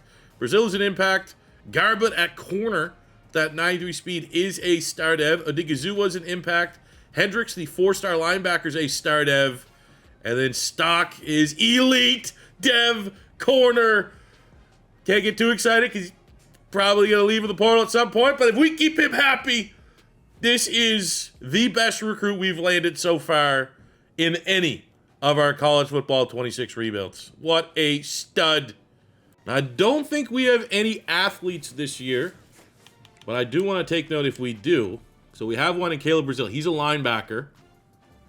I'm going to let the sim. Supposedly we're on the streets. If you let the sim handle what position they go, you won't get the glitch that ruins all the skill caps, so we'll see if that actually plays out. Let's go, Jones. After back-to-back great seasons, being our leading pass rusher, he gets a dev trade increase. Deserved. Should have got one last year, and this should have been an upgrade to a star dev. And it doesn't matter because his skill caps are absolutely terrible, but Hundley, our maybe likely backup quarterback, is now a star dev. But this is like a what could have been with Hundley. Now we know you got the dev trait. If I didn't switch his position, I mean, this was his base stats, pretty much, right? Like if he had better skill, slightly better skill caps, say he had 4 more in accuracy that were open and a couple more in IQ that were open, he could be the guy with a ceiling. That's the quarterback that brings West Virginia to a natty. But because of what we will view as a skill cap glitch that's going on, there's no way it's working as intended. I mean, it might cost us in this rebuild. I mean, that's what happens when you play games before the first patch drops, but man, Hundley could have been the guy. Could have been something special. Because look, I'm going to max out all his skill caps here for the most part. Let's see, how much, boom, there. We'll go quick this one. Couldn't even unlock any physical. So he's at his ceiling right now. Probably 85 at best when we get that last accuracy unlocked. But here's the player we need to see. Grunkemeyer. Get him in the portal for Penn State. 4-star. Deal breakers playing time. So a perfect scenario if the skill cap is good. And this is skill cap's good, right? Some players are just never going to have good skill caps. It is what it is. I'm not going to harp on the fact that I can't have every player that I have that's good have also correlating great skill caps. But it sure is nice. And we have very good skill caps. Let's go for Grunkemeyer. We're going to get that accuracy. Let's get it up at least to a 90. Boom. He's up to an 87. The physicals. Let's go. Honestly, we'll get step up. Get the webcam out of the way here. Ooh, we are get the flex a little bit. We're going to get dot. Let's get dot twice. Let's go resistance. Boom. And then we'll finish this out the right way. Let's go throw power 14. 95. Let's work on that IQ a little bit. Let's bump that accuracy up.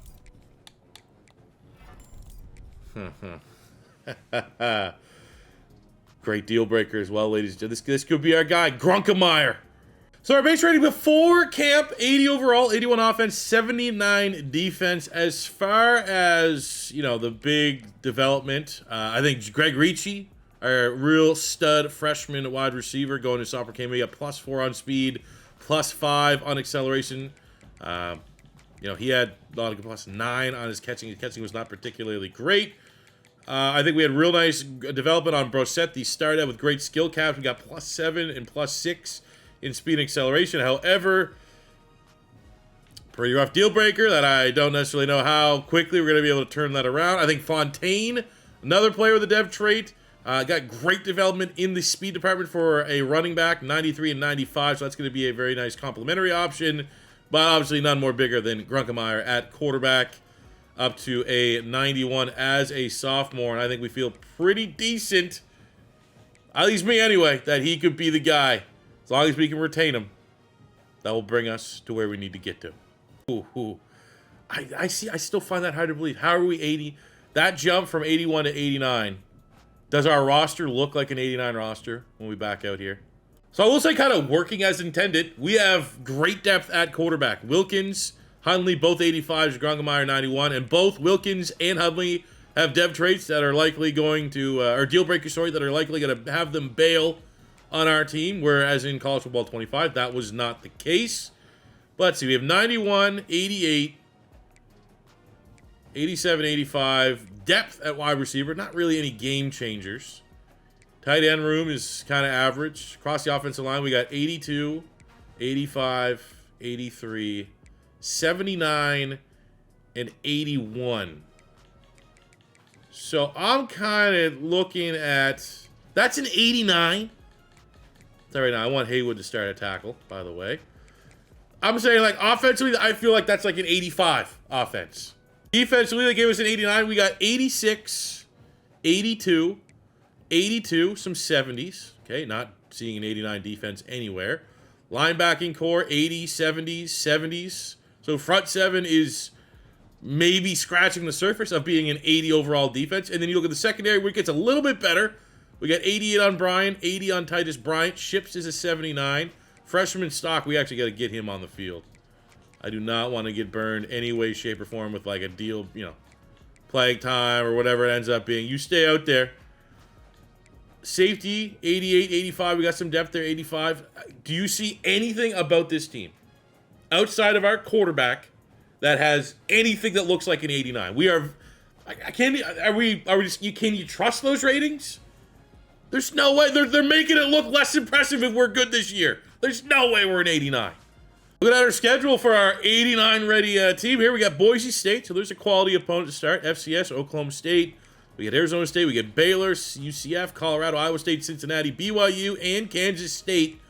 All things considered, I mean, we're probably going to be 89 favorites in probably all these games, less maybe Arizona State. So looking at the meat and potatoes of our class, I got 15 targets. Might be able to get 16, 17, still got a couple hours left. Looks for some 3 stars. But as far as like the 4 stars, we have a couple that are like, we're the first school, first place, which is nice. Good spot to be. We have Thad Dill at wide receiver. I do need to try to add 2 wideouts. So we have Dill and Morse, both gems, first and second preseason. I'm going to throw Brightwell in on there because we're getting first place. Why not?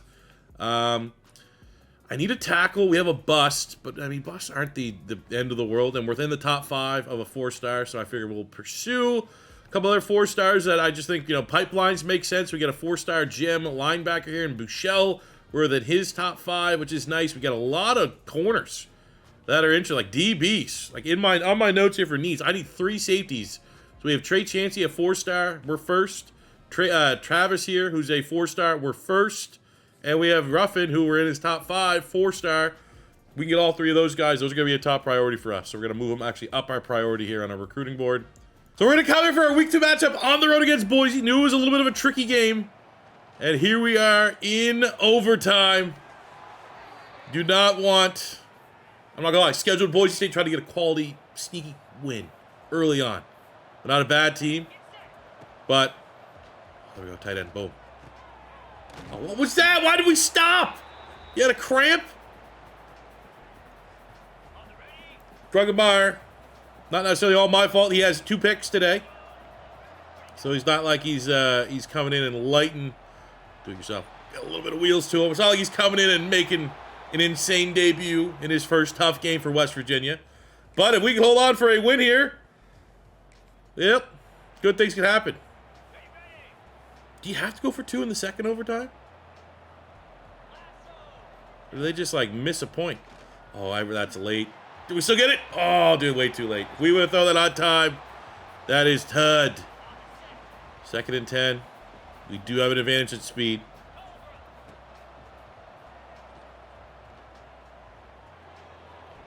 Ugh, can you get back left bumper? There we go, Ricci. And is this simply a make two? Do you let me go make two? Or is this going to be a...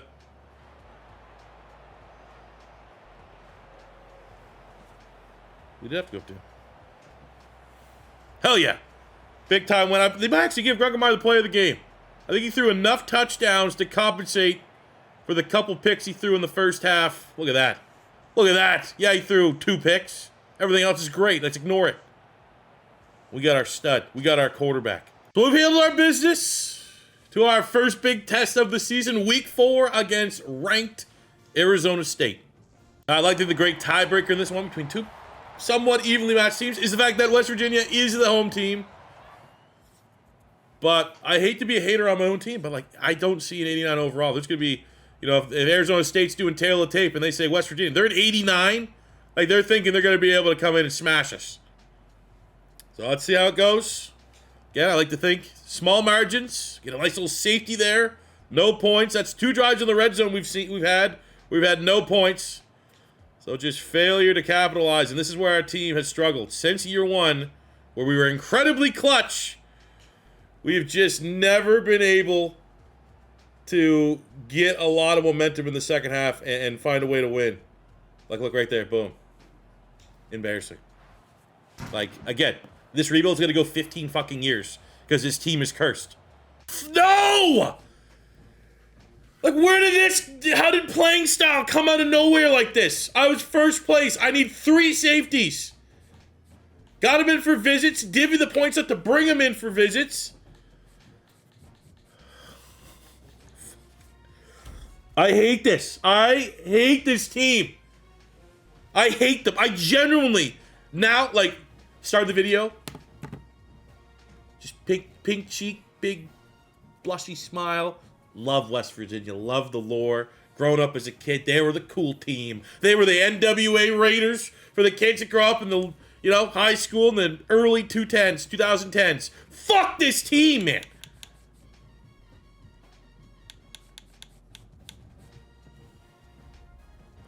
Hate them.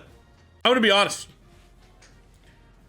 I think for, like, it's from a pure strategy standpoint. Like, we just need to sell for the transfer portal. Like, it's so, like, we need to have 5 targets during high school at best. Because we're going to lose them anyway. Like, I'm going to lose almost all of these 12, where if I was any other team in this stage with a regular coach and not this weird, complete dog shit Rich Rodriguez build where he has 0 fucking recruiting. Like, how are we losing? Like, I'm going to de-stress, and we're just going to, I think, just be Coach Prime. We're going to be Colorado 2.0, portal, because we just simply don't have, like, pipelines. You know, the pipelines have done nothing.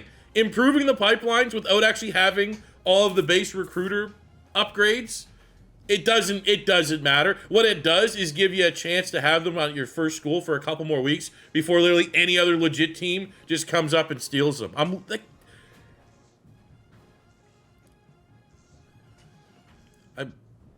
I'm speechless with how much, like, moving on. It's funny, like, if we lose a recruiting battle as well to Tulane, like, it's just, that'd be the ultimate I give up, and I'll just turn on auto recruiting for the regular season, and then we'll just go to work in the transfer portal. All right, we do get a 4-star here in Morse, a 4-star linebacker in Buechele, so there's something positive. There we go. We got Ruff. Okay, we did not lose to Tulane in a recruiting battle. We get Thad Dill, the 4-star gem wide receiver, which is nice. We get Carlos Brightwell, who was kind of just the whatever wide receiver that we threw on. Last player is Spears remaining from our initial board. Sorry, it's Spears and the bust Benshaw. So we're off to a pretty decent start outside of the Arizona State loss, which even then, within the context, we're 6-1, we're ranked, and that was a 1-score loss.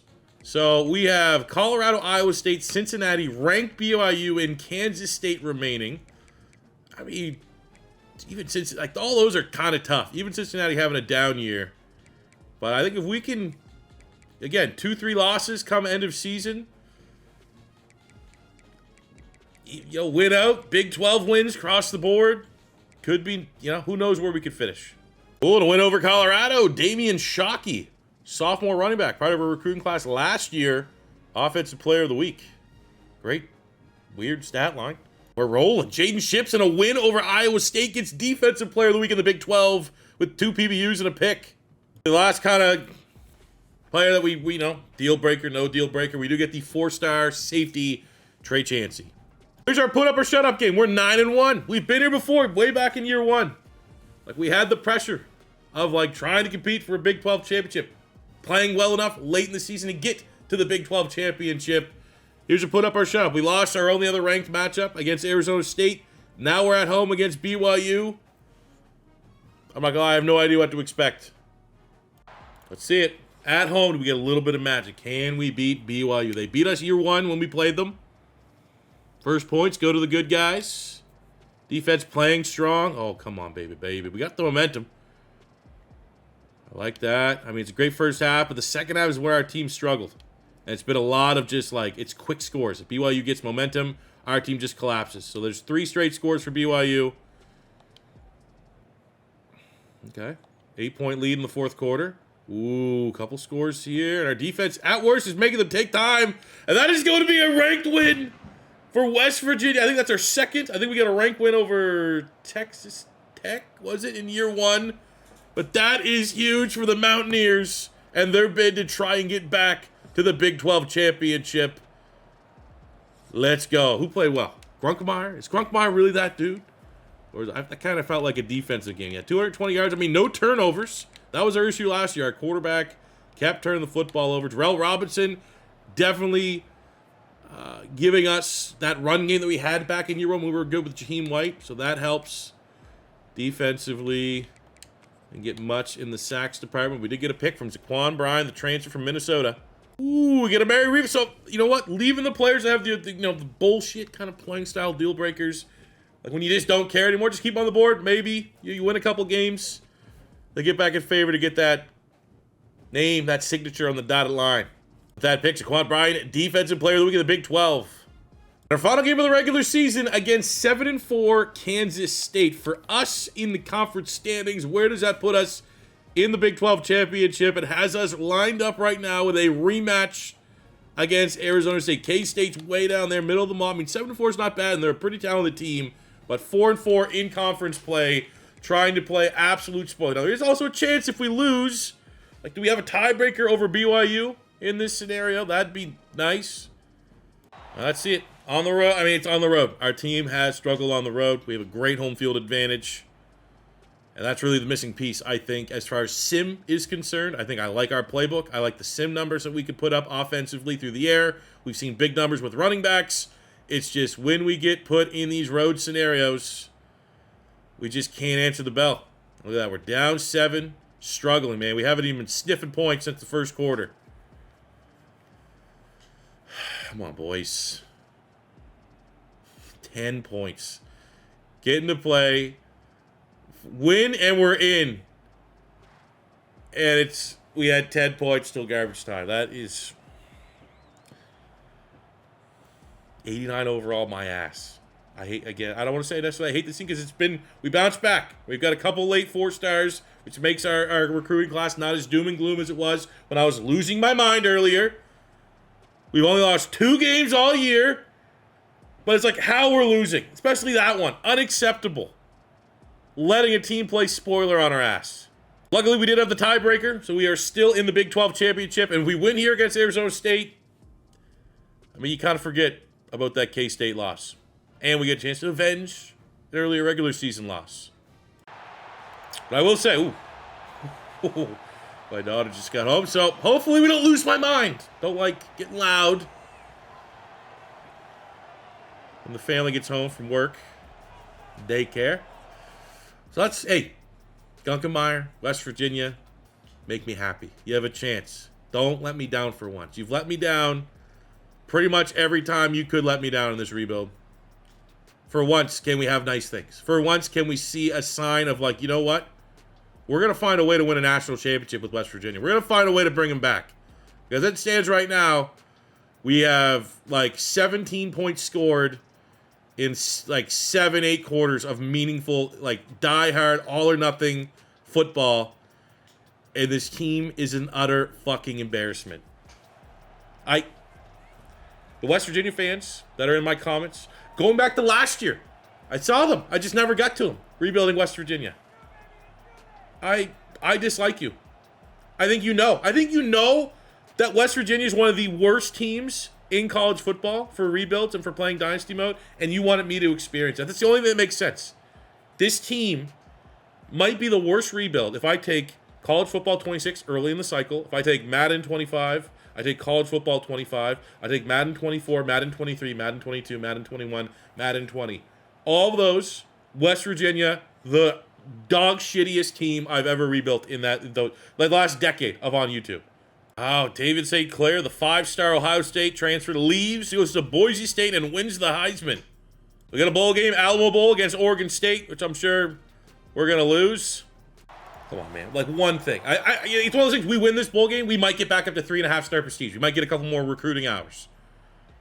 There we go. Opening drive score. But watch the odds. It's just like, okay, do we get any points in the second half? It's kind of been like, okay, we got 2 red zone drives, all field goals. Well, we feel pretty good. 20-0, 27-0 in the first half. Do we score? Touchdown in the second half for West Virginia. Oh my gosh. It is possible. Where the heck? My daughter might be coming down the stairs. Was this, guys? Golly gee. Where was this at? Huh? I need Pat McAfee to get 3 Brinks trucks to Morgantown so that we can build off of this win. We can hit the portal again. And we can win next year. I'm going to say one thing. Didn't have a great game from the quarterback. Didn't have a bad game, but didn't have a great game. But I think we need that running back. So we're going to lose Robinson. He's one and done. I think we need to prioritize in the transfer portal another running back. Because if we have a feature running back, more often than not, it's what gets this offense going. All right, so we finish as the number 22 ranked team. We do get that half-star back as far as team prestige, back up to 3.5-star. We lose a little bit on pro potential, coach stability. We gain some in coach prestige, which is more often a deal breaker than not. Shout out to Ohio State for winning the national championship. And again, man, just not really seeing the super obscure teams go on deep runs. So again, just waiting for West Virginia to be the first one.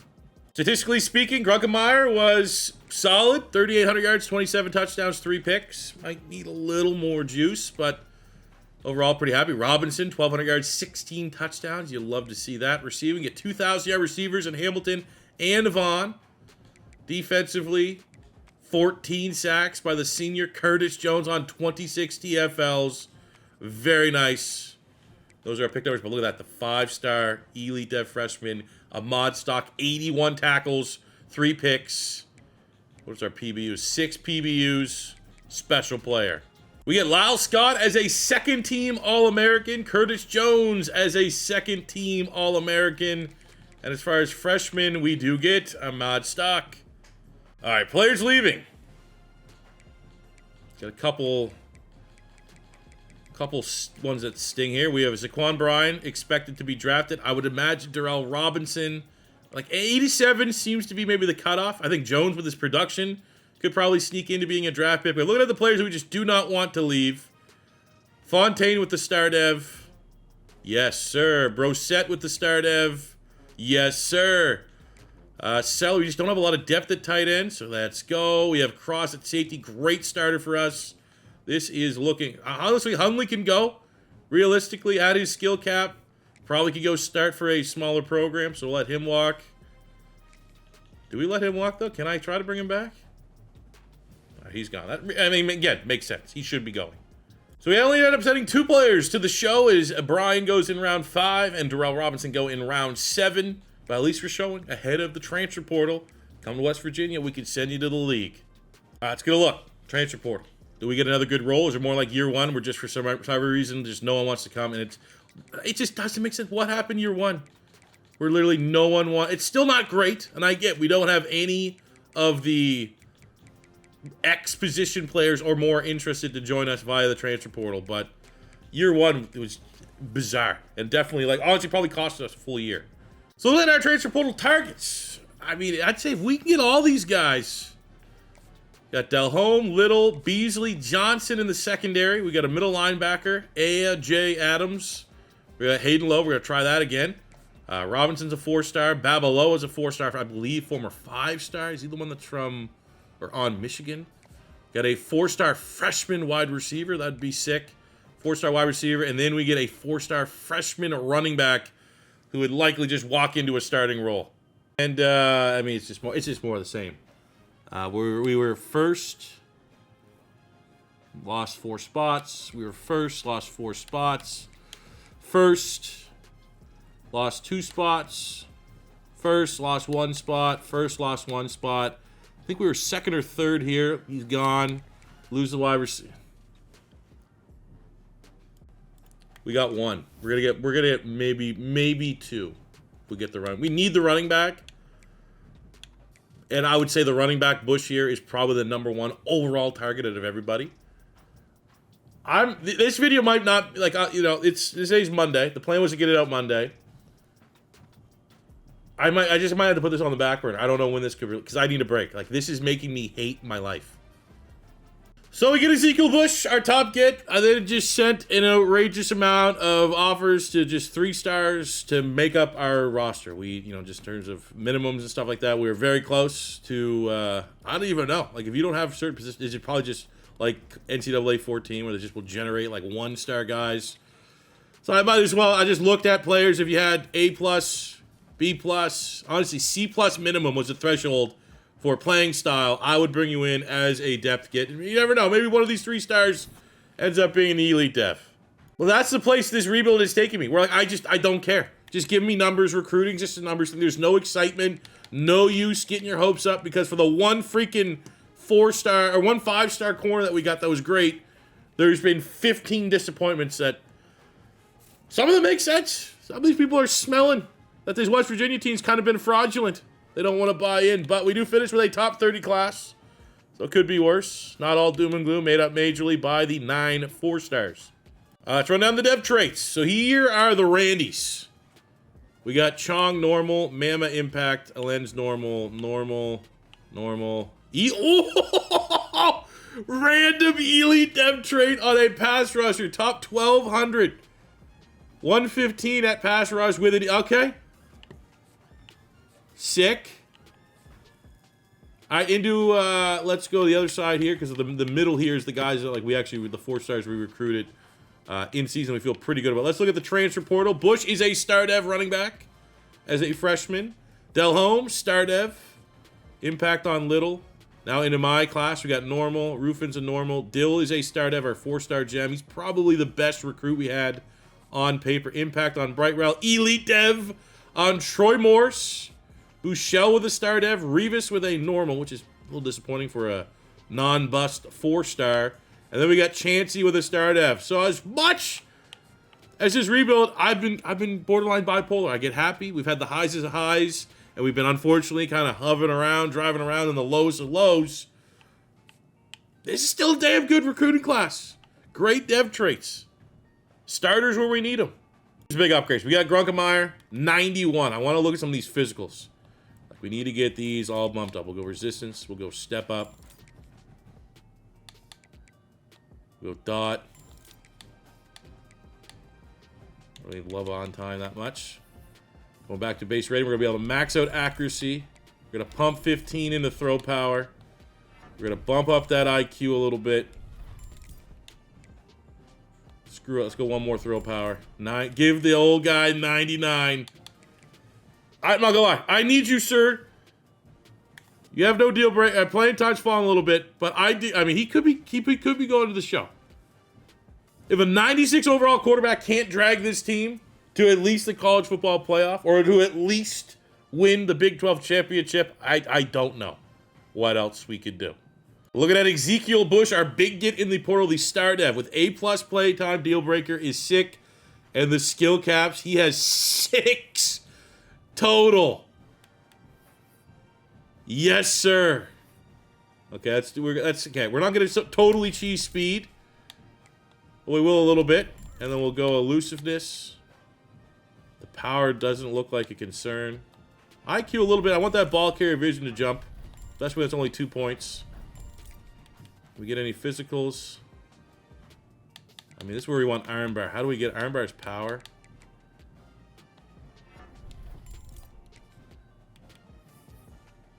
Oh, 83, and it's so expensive.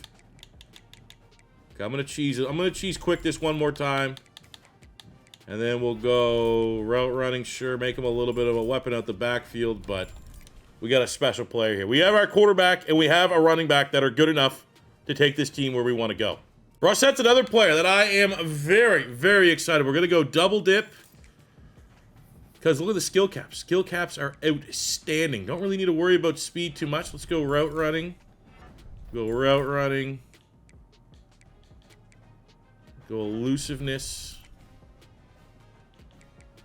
And let's go hands. He's an 88, getting his first chance to start. He was a guy we were able to return from the portal. Thought about leaving, convinced him to stay. He's going to get a lot of targets.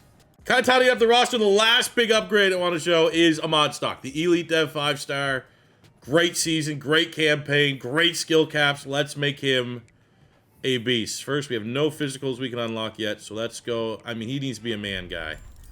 So let's go with that 80-man coverage. Where do we need for knockout? I mean, we got to bump up zone to get that one. Okay, let's work on getting blanket coverage. We'll go boom. Apply that. We get both. Oh, yeah. I mean, as long as he doesn't leave, we're going to make this guy into a first-round pick. We'll go last 7 here. We'll go right into man coverage. That takes him to an 89 as a sophomore. So as we wrap up training camp, auto upgrade, we're an 81. Last year, we got up to an 89. I thought that was incredibly inflated. I think on paper, this team is better than last year's team, so we could be definitely breaking the 90 threshold. And expectation, once you break that 90 threshold is, no, you're good enough to go win the whole thing. I mean, it just must be copy. There's how, okay, 89 again, I guess. Expectations are high. We start the preseason ranking as the number 17 team in the nation.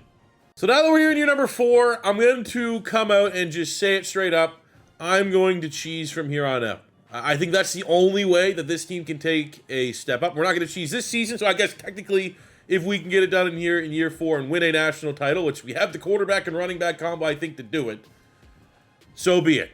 But if not, you know, we've dealt with position change bugs.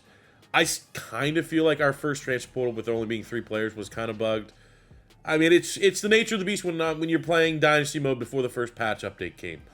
But while we're still on the pre-patch, there is a huge boost that honestly is, as you read it in game, intended, that we have not taken advantage of, which is incredibly overpowered, and that is Tier 1 in Master Motivator, which is an interest boost for all these different positions when a current player hits a skill cap. So basically what you do here is you not spend and upgrade any player from training camp, and then once you get to week 0, you upgrade them, and then you're going to get interest boost every single time one of those players hits a skill cap. And you can get a lot of these, and it really, it's basically, I'm not saying it's cheating, but it's literally, it's in the wording of what this ability does. It's just abusing ability that's in-game that really, when you think about it, doesn't make any sense to use it any other way.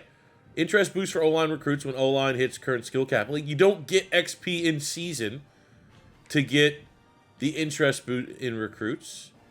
You don't recruit at training camp when your players would be hitting a skill cap. It's almost like it is designed that way. So that is what we're going to do. Say things don't go our way this year, and we go through training camp next year, and then we're going to have, you know, probably go year 5, year 6, year 7, etc., etc. We will take advantage. I've known about it.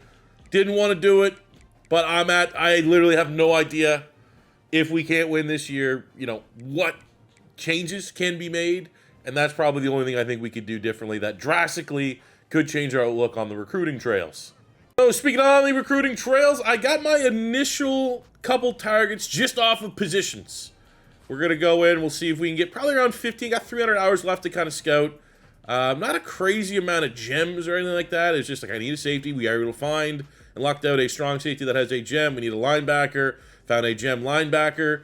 Not so much on the offensive line. We need a lot of depth. On my notes, I had we need to get upwards between recruiting and portal 4 tackles and 4 guards. And I think it's going to be tough. We got 1 gem in Danny Maggot. Great name. Got a couple. I need 2 tight ends. We got 2 tight ends.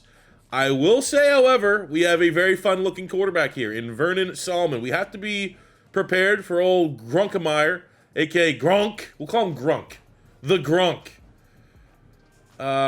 He could lead to the NFL. Honestly, like that is my big worry. So we have Vernon Solomon here. And look at the stats. 6'4", 220. Now he's an athlete, so we're going to let the sim dictate the position change. It should be quarterback. 96 throw power. His accuracies are all 80+. 91 speed, 92 acceleration. Sick. That is why he's our #1 priority. And I want to challenge. We're going to schedule Kentucky here. At home, week 1. Let's see right away. Is this going to be a year that we're going to be optimistic? That against Baylor? That against Kansas State? Oklahoma State? Texas Tech? Iowa State? You know, we're the big dogs this year. We're actually going to play like an 89 overall. I feel like great measuring stick week 1 against Kentucky. Now we have an upgrade here, and we're going to just, you know, we'll go strong roots giving back the boost to our primary pipeline and work our way down here. And honestly, in hindsight, like I thought big picture, improving our pipelines overall, being able to get 2 pipelines in tier 1, so 7 total, would be more value on the recruiting cycle. I think in hindsight, just tier 2 and tier 3 in particular, having increased starting interest for recruits in our pipelines and recruits from our pipelines gaining extra influence, that's probably, you know, if you're going to watch this video and say, holy, that is a challenge, I want to do it myself, and you go with Rich Rod, I would pivot and say I would max out strong roots in hindsight. So what we have here is a statement game. This is a very good Kentucky Wildcats defense, but across the board, even if we're not necessarily a legit 89 overall, it says we are. Are we actually undecided? We're a home team. Perfect opportunity to start with a strong win and bring us up into the high teens, I think, in the polls. But also, if we lose this game, if it's embarrassing, I mean, outside the rain, this is perfect scenario for us to get a quality ranked win early. We're at home.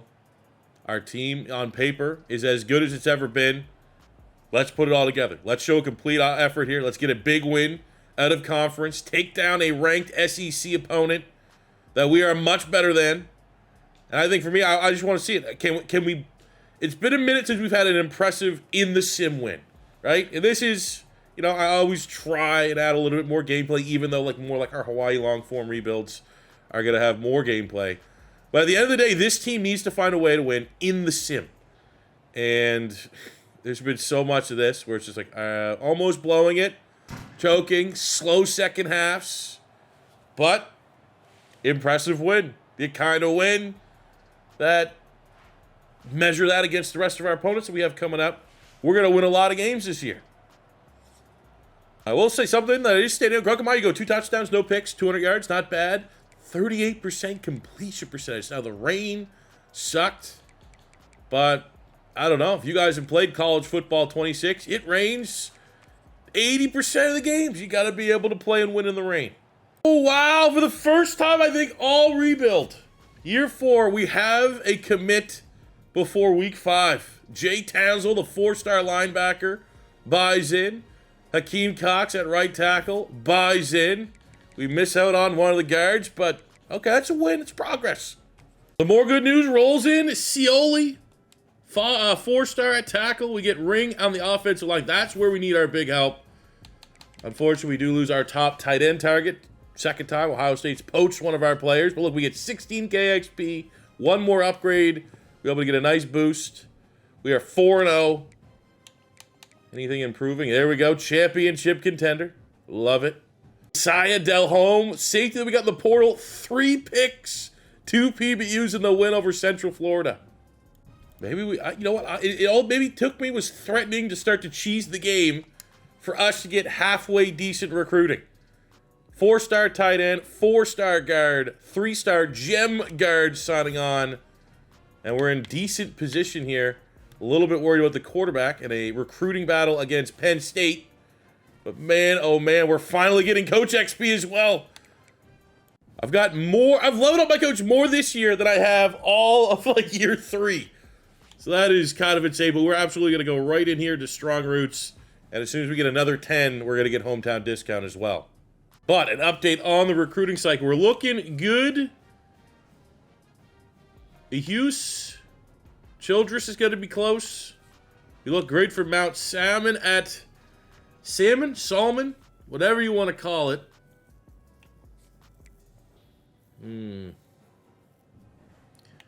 This might not end up well. Very nice. We lay in Artie Childress. We lay in Jimmy Mount. And we probably lose the QB. Oh, we're back. Okay, no update to the QB. Tell you what, though, Ohio State can frig off.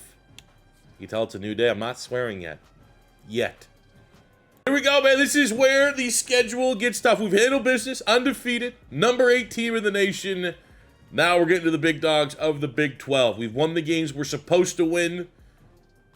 I would consider Kentucky also in that vein, but now at home against Kansas State, this has got to be a win. We need Gronk to be in his bag. We need a Gronk smash from our quarterback, Ethan Grunkemeyer, who was one of the more overpowered transfer portal quarterbacks you could get last year in college football 25. And look at this start by the Mountaineers. And I'm going to say this very early because, again, things can go tits up and I'm going to lose my mind. We could even lose this game, even though we feel pretty comfortable right now. It's almost frustrating now that I can finally recruit. This might be the year that we can kind of win this rebuild and get a national championship because we have the quarterback, we have the pieces. Almost lose, barely win. But if we do end up winning this year, I'm almost going to be disappointed because it does feel like, as a program, we're turning the tide from a recruiting standpoint to kind of hit the gas and make this team real good. But, I'm not going to lie, I'm ready for this rebuild to be over and never think about West Virginia football ever again. I mean, it happens.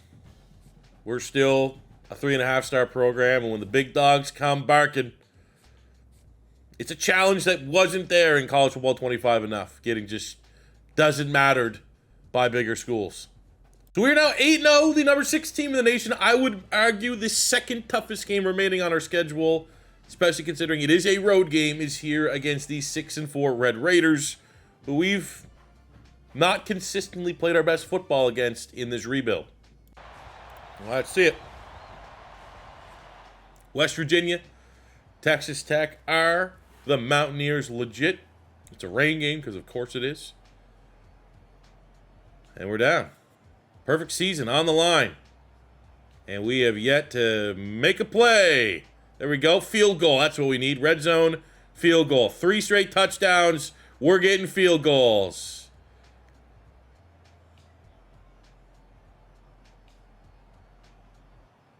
Okay. I mean, we need quick scores. We have 5-minute drives every time. Embarrassing.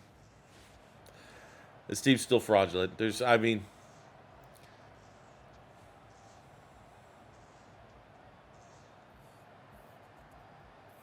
loss, we fall all the way down to 17th and out of Big 12 championship spot as we're now number 3. Currently behind undefeated TCU, Arizona State at 5-1. And this week, we get Iowa State as really our only chance to get a bounce back. We win this game, I feel pretty good. We lose this game, I continue to despise this program. We are 10 overall points better. We are the home team. It's raining, because of course it is. But also, what does that mean? It's raining. We have the better quarterback, advantage us. We have the better run game, advantage us. We have the better offensive line, advantage us. So, let's figure it out, fellas. We beat Kentucky at home. But we're just like, okay, 2 straight weeks that we just can't find the end zone, only field goals. We have a 96 overall quarterback. We have the highest overall quarterback in the league. And we're just going to the red zone and leaving with no points. Come on, seal it out. Win ugly, we win ugly. 0 confidence. That this is not a quality win, it's a dog shit win, but I guess also it's torrential downpour. And we need the bounce back. So, alright. Beggars can't be choosers. Quality wins are quality wins. And we got another level for Rich Rod, which we're going to be able to unlock. Hometown discount, which is, yeah. Come on. Help me out on recruiting. Because we're probably going to have to go another 9 years in this rebuild until we win an Natty. Another kind of tough game. On the road, 7-3 Arizona, or 5-2 in Big 12 play. And tough road wins in West Virginia are 2 words that have not gone together in this rebuild. Maybe the fact that we are 16 overall points better as a program over Arizona will matter. It's not raining. That's nice. Come on, 96 overall quarterback. Field goals! And I remember I said earlier, West Virginia's playbook, I didn't hate it. I don't love it. Now that we have, like, elite players, it's just like, oh, field goals? Okay, yep, okay, sick. Field goals. Barely playing in their half of the field. Sick. But it's a strong 4th quarter from West Virginia, up 25, and there we go. We got to come from behind. We got to show our...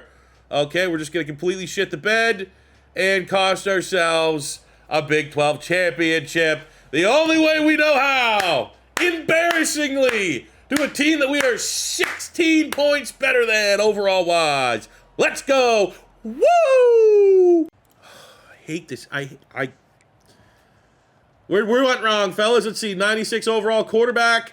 107 yards. 41% completion percentage. 1 pick for our 96 overall quarterback.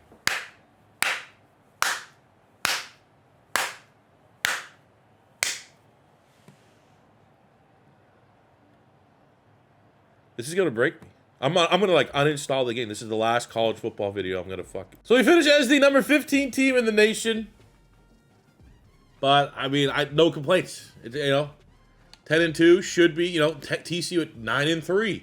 Do they really deserve to be there over us? Well, you know, look at our losses. Didn't handle business. We beat, you know, Arizona.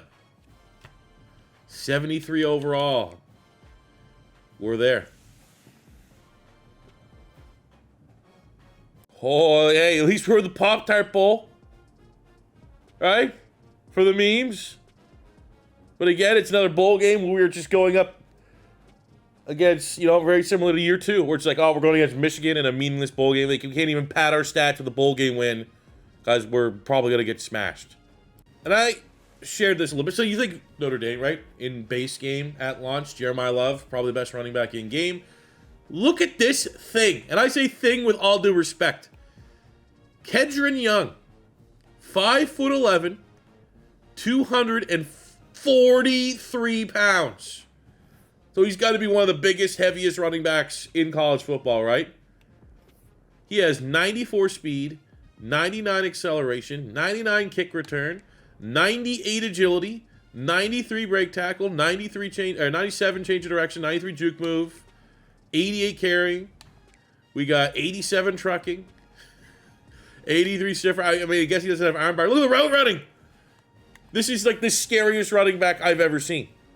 All right, here we go. Pop-Tart Bowl for the memes. Let's get, if we win, probably our most impressive win of the rebuild in terms of like caliber of opponent. This could be the last game of Grunkemeyer. Big Grunk. But also, I mean, the way that he's played, it's not like he's irreplaceable. You know what I'm saying? 96 overall quarterback. Did he ever play like a 96 overall? I mean, we'll look at the final stats, but it felt like more often than not, it's just stuff like this where it's like, oh, we are just still, for whatever reason, not good. Be it West Virginia's playbook sucks ass. And our team underperforms. And I mean, we'll watch the Pop-Tart. which I'd trade spots with him right now. I'd let the Pop-Tart, I think his name's Strawberry. I'd let Strawberry come finish this rebuild. Maybe he can figure it out. And then I would go to the 40-foot toaster and cremate myself.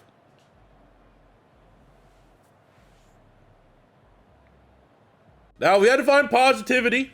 Just very tough to do. We've gained facilities, gained coach prestige, lost a little bit in stability. Pro potential's just kind of a non-factor, but we're now a 4-star prestige program. Congrats on the U and an absolute... there's just no way our offense... There we go. Oh, UTSA, the first kind of sleeper team. But there's just no way that this offense that we've seen sim is competing with teams that are like 50-48 national championship games. Looking at our season stats, I mean, again, with Grunkemeyer, be it he declares, be it he stays, those are like game manager numbers. Those are not 96 overall numbers. Glad that Bush, we thought that he was going to be great. Great 1-2 punch in our backfield. So our run game's on point. I mean, even if we're just, we're not want to be hypercritical.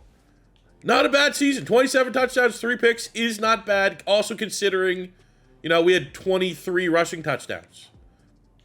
But you see the high-scoring games of that national championship game is a quarterback that's kind of a game manager, regardless of rating, going to be good enough? Or is our defense going to keep the game low-scoring enough that if that's our quarterback, we can still find a way to win? Not great sack numbers. Not great pick numbers. Delhomme had 3 of those 4 picks in a single game. No, we can't lose him. Our Elite Dev 5-star conference prestige. Fucking deal breakers, man. Shout out to Ezekiel Bush for being a freshman All-American. Now, let's see what we have in store. I'll be honest.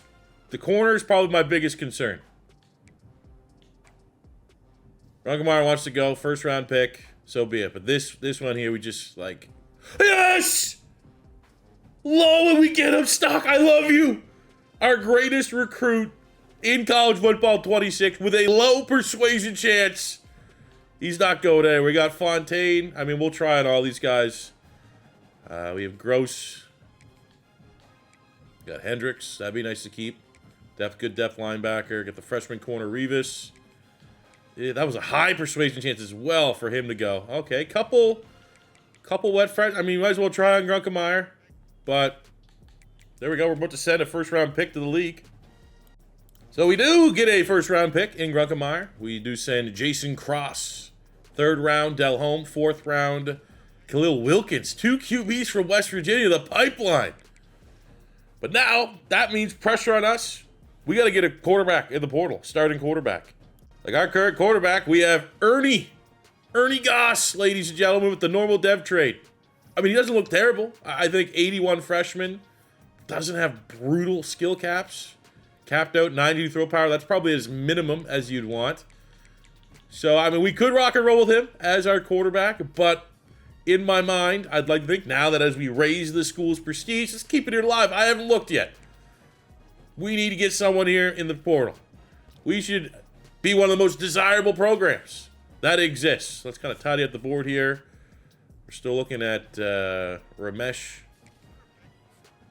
We'll hit him with 50. 4-star, he looks good. Speedster, probably my favorite archetype. It's the only one with speed. Let's do the portal here, and we got some 4-stars. Okay. What do we have at quarterback? In particular, on fucking dog. Was there even any, big quarterbacks? You're telling me that not any of these guys would want to come play for there's Paul Hundley. Remember him? I remember him. Low skill caps. Keelan Russell. That would have been awesome. I think that's something that needs to change, dude. This shouldn't happen still. It happens, I get it, but I don't know. I feel like it's too much. Shouldn't be outright locked out of some of these recruits. All right, let's take a look at the... So bad, man. We were first. This is week 3. So the first 2 stages, we were first on everyone. We lose our 4-star corner to Ohio State. You know, I guess it does. You know, it happens. We're now down to 3rd. Ohio State's trying to get another corner. We get a 3. I mean, no problem getting 3 stars. And it's not the end of the world that we're only getting 3 stars. You can get good 3 stars. But the fact that it's like, oh, we're first for 4 stars. Like, at what stage as a school, as a program, like, I'm not going to get a quarterback. Like, we're going to have 1 quarterback on the roster. This is my job. I'm supposed to, like, know how to rebuild. I can't fix this team. At least we're able to get 1 4-star in the portal. Shomer at wide receiver. And Hussein at linebacker. So we're going to view this bad NIL period. Not a lot of money for McAfee. They want that money on the recruiting cycle, bringing in high school kids. So I have 20 targets. I'm not even scouting them at this point. A+ in playing time. We have all of these players that are in our top 10 outside. I believe Patton at right tackle, the 4-star, is the only player that we are not already ranked. And then once we get to week 0, we're going to upgrade our players and take advantage of some of the rare recruiting upgrades that we do have in Rich Rod's tree, even though it may be a little overpowered, a little bit cheesy. At this point, going into year 5 for West Virginia, we're desperate. All right, I've never actually done this yet, so let's just see where we're at. We're, you know, 2nd, 3rd, 3rd, 1st, 4th, 3rd, 3rd, 4th, 4th, 3rd. And I tried to spread it out across every position, not just target the positions that I need, because as we hit skill caps, I don't necessarily know which positions we have that are going to be able to kind of rail off some skill caps that are going to give us these boosts. So the more positions, the better, I think, for this little test experiment, whatever you want to call it. So now what we're going to do, quarterback's not the best example, but we're going to hope, and honestly, we're going to try to prioritize here. The webcam out of the way, maybe get a couple cheese ones. We just got to hit skill caps. Anytime we hit a skill cap, honestly, I don't really want to hit it with just quickness. Quarterback might not be the best because we need to make Goss good. As good as possible because he is our... Oh, we might be able to hit it here. Don't go up to 8. So we're going to hit a skill cap. So that right there is going to boost the quarterback recruit that we have during that cycle. We're going to get one here from Shockey, maxing out his hands. For Bush, because, you know, this is going to be something too. I'm going to try to cheese more on my depth because our starters, we still want to be good. But in this case for Bush, we're going to max out quickness just because that's the easiest way for us to reach a skill cap. And I think with that 19, we still can't even upgrade any of those ones. So I think at this point, let's just continue to make him the biggest monster we possibly can. Oh, here's a juicy one. It's been a minute. Not great success of hitting skill caps in the secondary, but Garibut, we're able to hit out the cap on man and on zone. So that's, now we might as well make him a little bit faster. Any abilities we can buy. Yes, sir. Let's get blanket coverage as much as we can get. We'll get jammer as well. And in Stock's case, we're going to be able to hit that to give him a perfect 99 in man coverage. Also got some great skill cap opportunities for Brosette, our wide receiver 1. We're able to hit it on route running, hands, and I'll give him a little quickness cheese, and we'll also get him a recruit ability. So 2 things to pay attention to. One is, where does our team rating go as a 79 overall? And I feel a little bit more optimistic the fact that we're able to get Goss up to an 87. We can win with an 87. But that on top of where do we gain on the recruiting cycle? Supposedly it's broken. Let's see. Again, for all these players, we're nothing insane. Like, realistically, we're in a good spot for most of these players if we weren't trying to, you know, test something out here. But I'm really, really curious how much we would have gained, if any. Like, did we not abuse it enough? I don't know. We'll see. Because if there's one thing I know for certain, I'm sure West Virginia is so bad that it can't even use this recruiting exploit. I mean, not 100% across the board, first place on every single player. But there also were positions I just didn't really have crazy room to go skill cap-wise. Like, I didn't really have much at tight end, so that's why we didn't see a lot of gains there. Didn't have much at the offensive line, so that's also why we didn't see much there. But at positions that we were able to upgrade, corner, linebacker, front 7, skill positions offensively, looks pretty good. Let's see where we're at. Now, we are also sending the house on all of these players, so we do have a lot of I mean, look at that. Office, the 4-star, we almost have him ready to commit, which would be insane. I mean, that's great. And I mean, again, I would say argument to be made, not broken in the sense, like that's probably the downgrade of us being West Virginia. If we were any other normal program, it would probably be broken and it would be so far ahead and so much ground gain on everyone. When the reality is here at West Virginia, it just makes it look pretty good early on in the recruiting cycle. But I'm looking at these teams, it feels pretty inevitable on a lot of these teams, unless this is enough of a starting point that the Miamis, the Penn States, the Ohio States, they're eventually just going to catch up because we're freaking West Virginia. So for an idea of our team this year, well, we're top heavy at quarterback, but it's one of the positions you could absolutely be top heavy up. Our defense might be the best defense in the country. We're an 88 overall. So, you know, it's a work in progress. Quarterback, we can win with that. Run game, which is where we thrived last year, we have as good of a 1-2 punch. Ezekiel Bush is incredibly overpowered. Probably the best running back we've had so far in any of our college football 26 rebuilds. So even though this rebuild, personally and emotionally, and what it's done to me mentally, I never want to think about it again. We have had some really, really good players. The Gunk last year. Ezekiel Bush looks incredible. At wide receiver, we have our best wide receiver room ever. We got Brosette as a 92, Ricci as a 90, 89 on Schomer, who we got in the portal. Morse is a 86.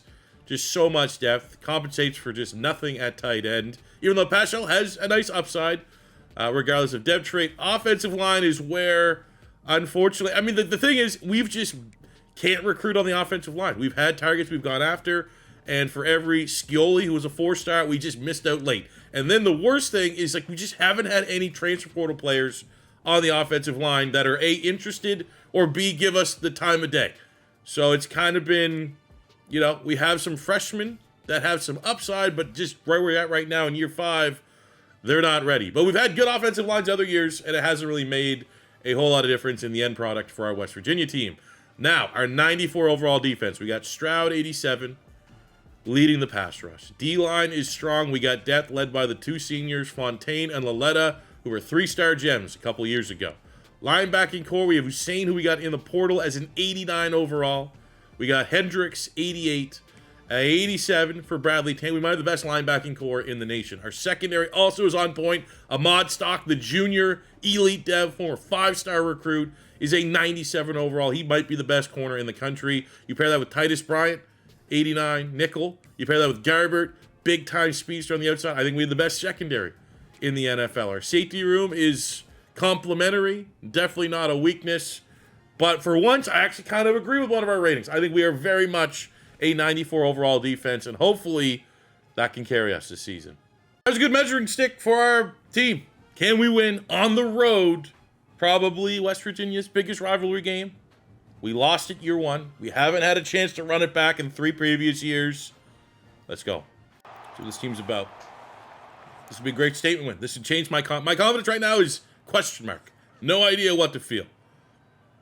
When we get out there, like a big common thing in a lot of our losses is the fact that, like, the second half in particular, like, there's not a lot of close losses. Most of our crushing losses have been kind of uncompetitive. How are we losing this game? Well, we have a 94 overall defense. Those shouldn't happen.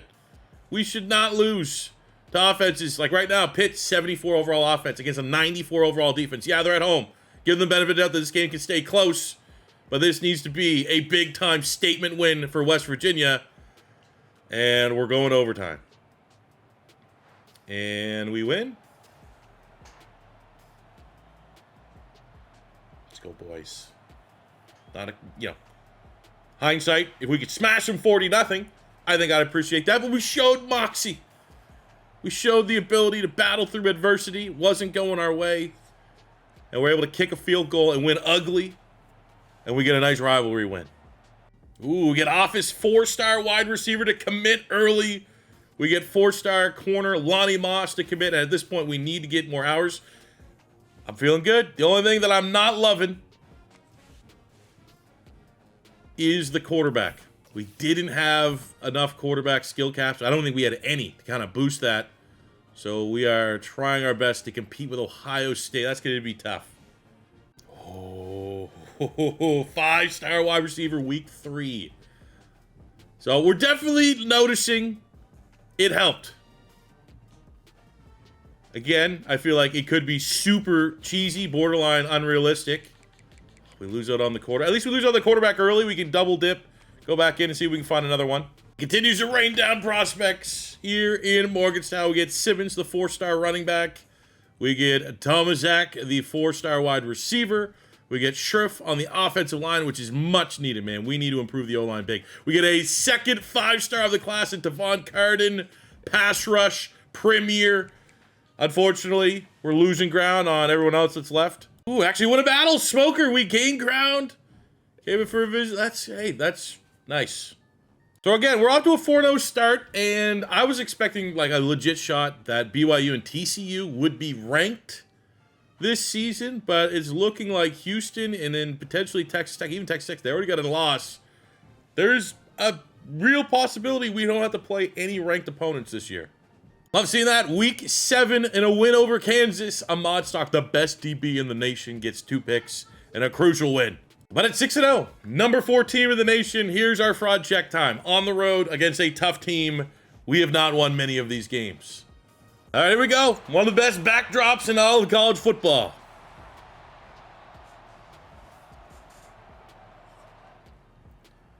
Fraud test. You can see. Like I'm saying on paper right now, my vibes with this team, I think we need to make the playoff. I'm not saying we need to go far in the playoff.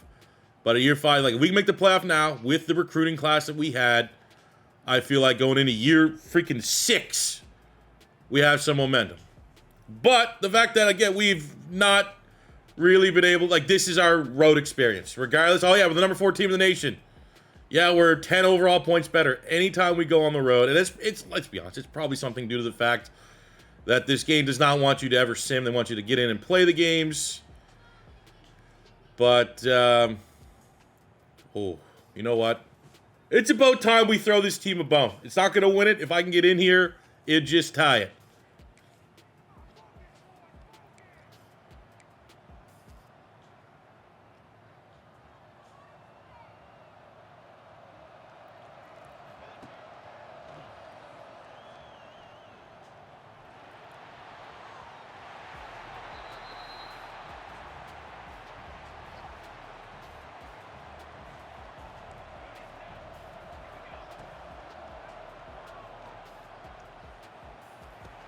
We'll get Bush on the Texas route, and he's our best player. Any skill position, almost max speed. Texas route is lethal. That was an audible, so they weren't expecting it. I wasn't expecting him to really run away that fast. But then we're tied at 27, and we've done everything to give this team a chance. I mean, what do you expect, right? Oh, we won! Yes! What happened? I mean, I know what happened. We held him a field goal. We went and scored a touchdown. Okay. And I mean, it shouldn't be that shouldn't be as big of a deal as it is. We are so much better than BYU on paper. But a legit road. Now, I did obviously have to hop in. But a legit road win, highlighted by this thing going to overtime. And it was a 6-yard pass. The freshman tight end, Dalvin Paschal. I mean, that's clutch. Fraud test part 2. Road game against ranked Houston. 8-1, 5-1 in Big 12 play. This is a huge one. Now, this will be no influence on my part. We need to see where this team's at. They don't need me coming in, getting them 7, spotting them any points. I need to know, can we handle this? Are we ready? Are we still far away? What's the gap? How close are we to, at minimum, the baby steps? Can we be the best team in the Big 12? As well, here you go. Opening drive, missed the extra point. Little mistakes like that don't inspire confidence. But as long as our 94 overall defense, the best defense in the country, gives us a chance, keeps things low scoring, gives us time for the offense to figure it out. And a couple quick scores, up 13 in the second half, down to 6-point lead in the third quarter. We're just chipping away. Just keep ahead. Keep pace. 1-score game in the fourth. We are tied at 31. We get a field goal.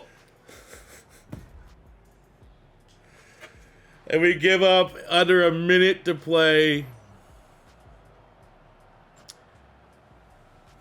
That's disgusting. 21 points in the fourth quarter. Same old West Virginia. That's pretty cool. Late in the season, Ezekiel Bush has set the West Virginia single-season rushing touchdown record. And we have the regular season finale, the ultimate fraud of fraud check. You can slip up. It's so difficult, and I appreciate that based off sim, wherever you decide to play these games, that it is very, very rare. Even going back to last year, college football 25, to have undefeated seasons. So you can slip up, especially in the college football playoff format. You can slip up. You can't slip up twice. Here you go. We're at home this time. Winner of this game punches their ticket to the Big 12 championship. 3 teams tied at 7-1. Houston already beat us, so we have no complaints. We are, I mean, Texas Tech's better than Houston, but we're the home team in this one. I don't know. But, you know, and this is also a double whammy. Like, we lose this game, we're probably going to plummet from 6th to out of the college football playoff. And then what's that going to win us? Probably a super tough bowl game again against a team that's way better. And we don't have a chance, you know, just the vicious cycle of West Virginia football and what we've experienced through 5 years. And I'm not going to hop it. We got to, I'll tell you, if we make the Big 12 champ, we win this, and we go to the Big 12, I think that one there, I may try to help our team a little bit so we can get a taste and see what happens if we can make a playoff. But we got to earn it ourselves. Rain game, because it's always raining. Texas Tech, we are the better team. Offense, defense, we are better.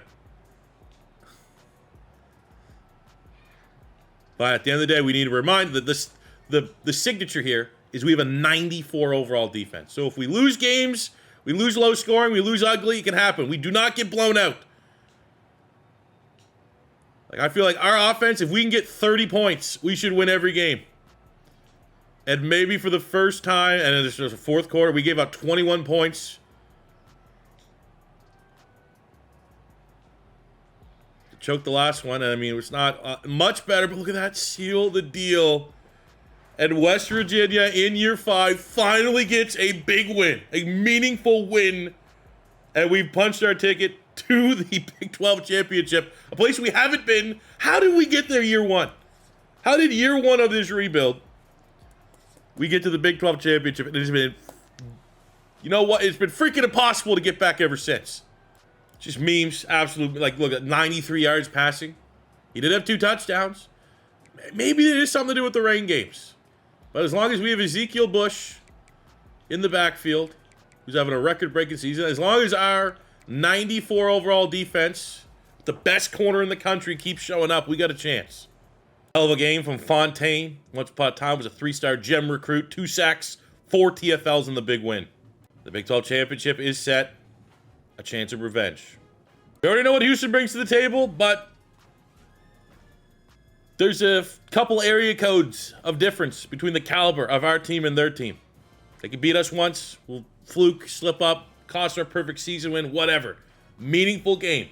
Big 12 championship for a team that in 5 years we've won the Alamo Bowl. Other than that, we haven't got anything. It needs to happen this year. We've got to get into the college football playoff. And I already said, full disclosure, I will hop in. I have no shame in trying to help this team. I'll put them in a backpack. I'll drag them over the line. But I'd love to see them earn it on their own right, because this team is too damn good to continue to underperform year in, year out. 3-3 ball game. Our great defense is showing up, keeping them out the end zone.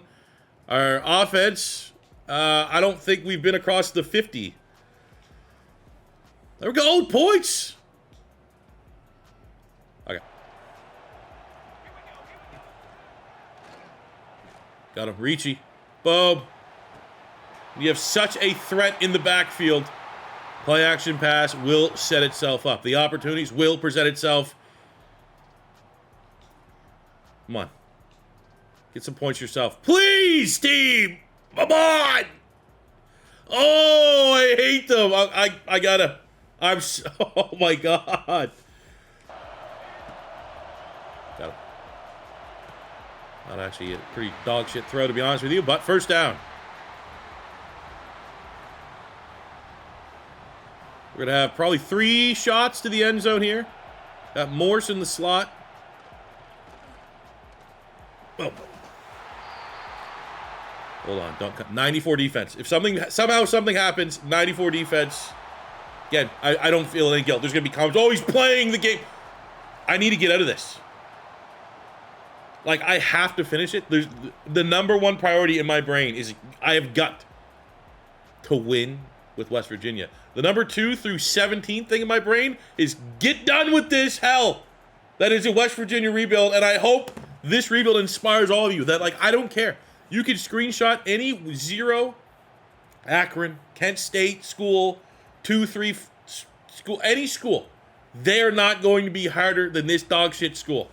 West Virginia, no clickbait, the hardest rebuild in college football 26, with continuing with Rich Rodriguez as your coach. Finally. Let's go. And with that win, we jump to the number 3 team in the country. Let's go, Ezekiel Bush, Doak Walker, best running back in the nation.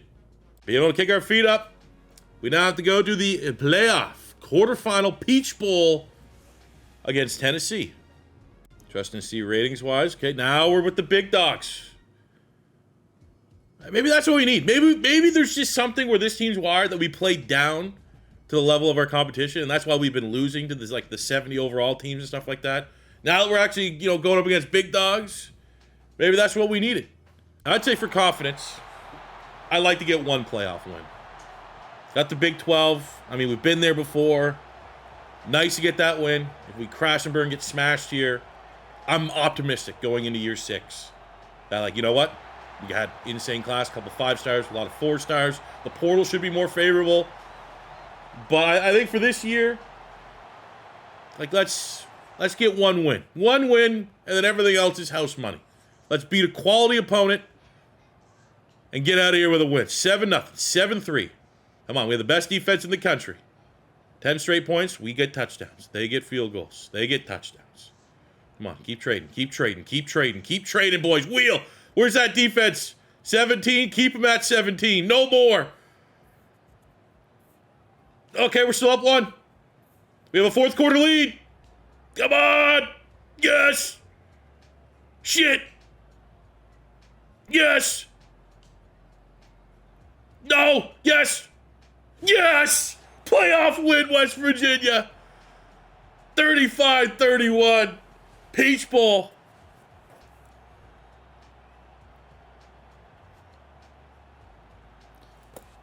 Fuck yeah, man.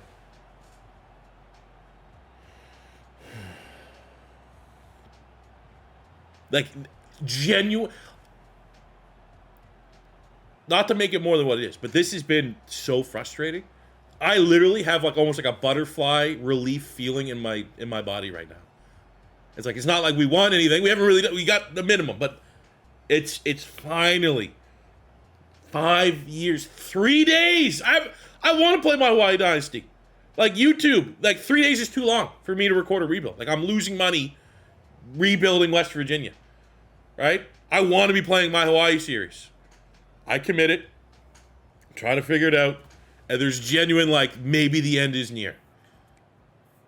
35-31, 4 touchdowns. Freshman, true freshman, because I had no freaking quarterbacks. Ernie Goss coming out of nowhere. Bush, best running back in the nation. As much as I'm not a big fan of this playbook, I will give West Virginia credit. They can, if you want to run the football, Rich Rodriguez's offense can get the job. We had no sacks, no picks, don't matter. All gas, no breaks offensively. Big win. And with that, Goss sets the West Virginia single-season passing touchdown record. So all it took was literally my least hyped quarterback that I've had, with the worst offensive line. I mean, at least comparable, probably year 1 of the rebuild. But look at my 75, 68, 74, 65, 73.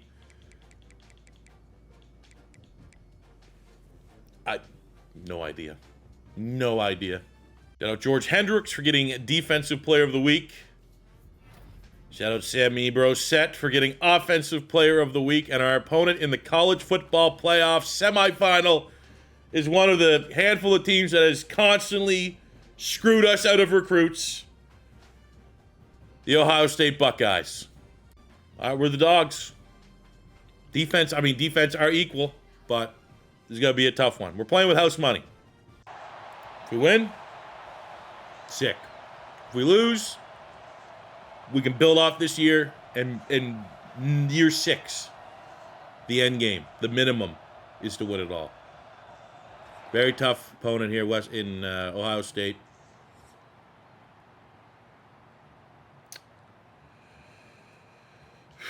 Let's see it.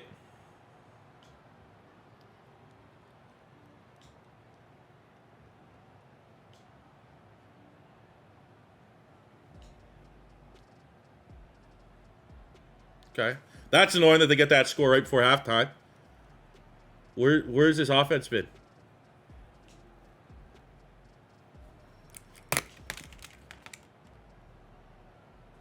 Don't choke this. Don't choke this.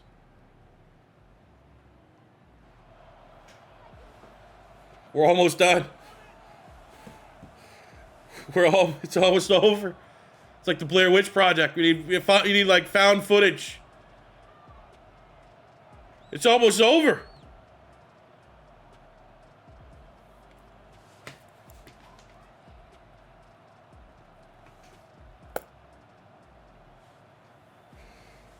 We just need one more. It's almost over. We played well. We at least appreciate offense was on point. Defense, 91 defense. They need a little bit of talking. 21 points allowed in the fourth. That is not the first time that's happened in this rebuild.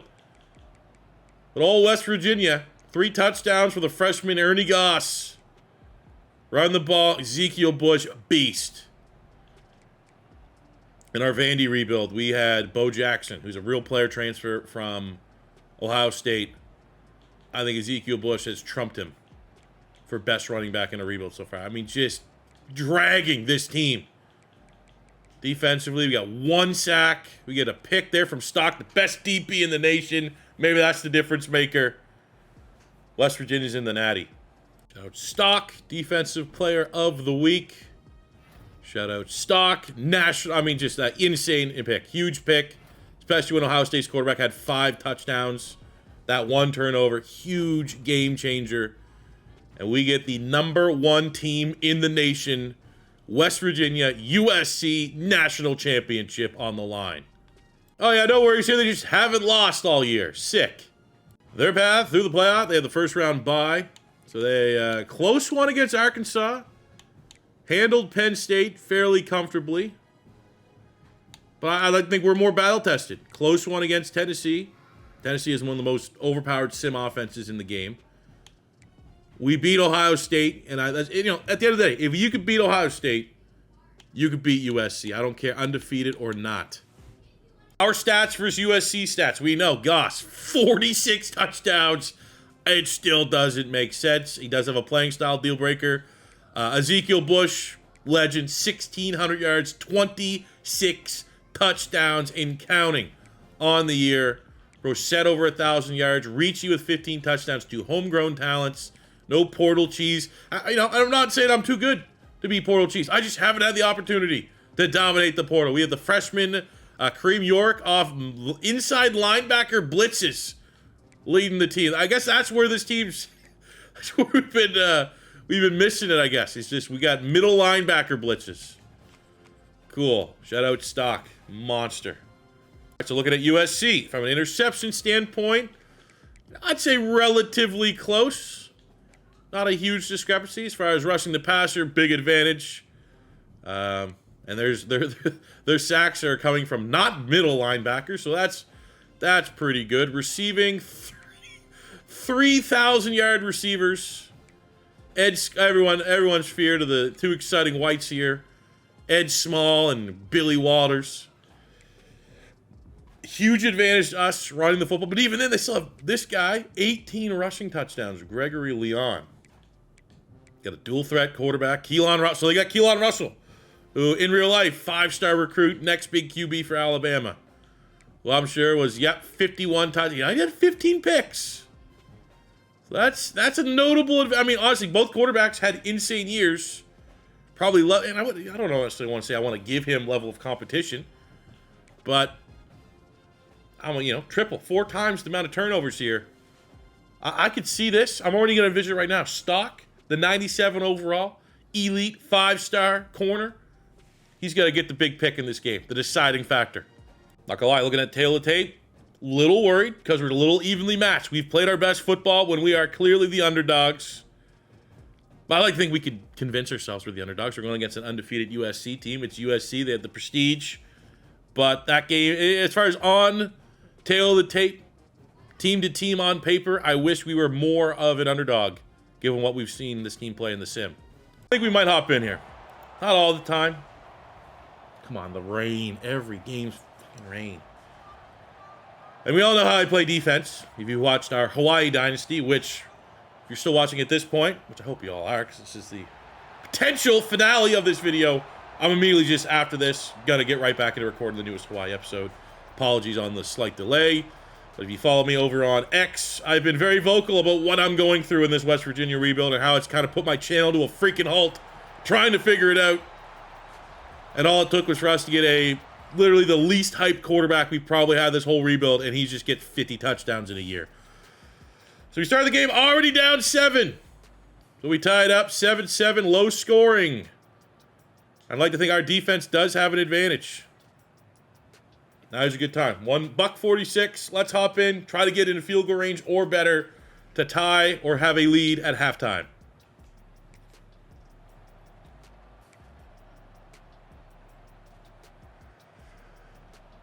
All we need is a 97-yard drive with 1:46 to go. But we have the best running back in the nation. We have the most underrated quarterback in the nation, out of nowhere.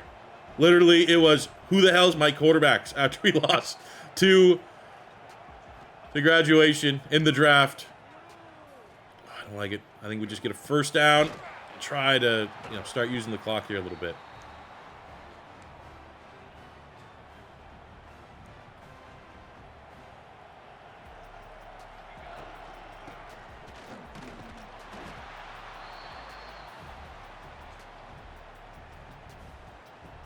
All right, I'm not gonna lie, kind of screwing this up.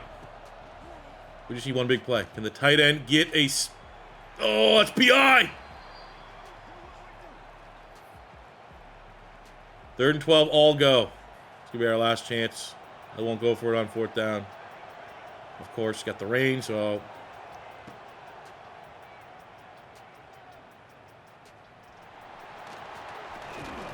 Fight for the first down. Get all of our timeouts.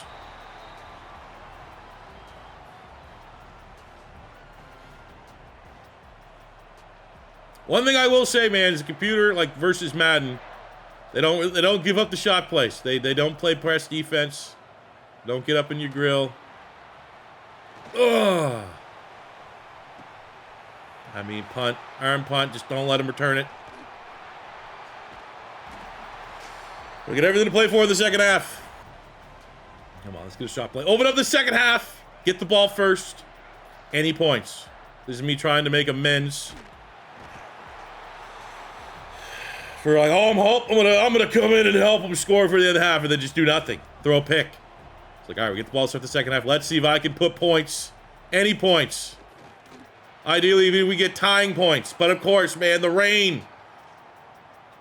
I feel like they made it rain so much because they add that whole rain slider dynamic. It's like, hey, let's look at all this. Look how cool this is. Just have all your players play like complete dog crap. Ah! Go for it. What a play. What a throw. Gives us a chance. We're going to go inside zone. If I need 2 yards, I'm going with the best running back in the nation.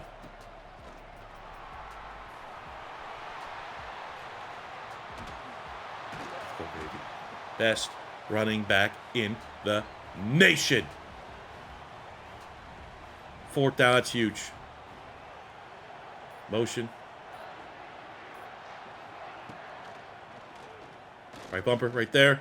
Perfect ball. Perfect throw. Lead West Virginia. Let's see if the team can at least kind of see out this 3rd quarter without this game getting too out of reach.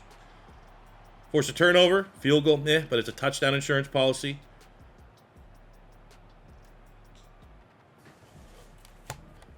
It's over.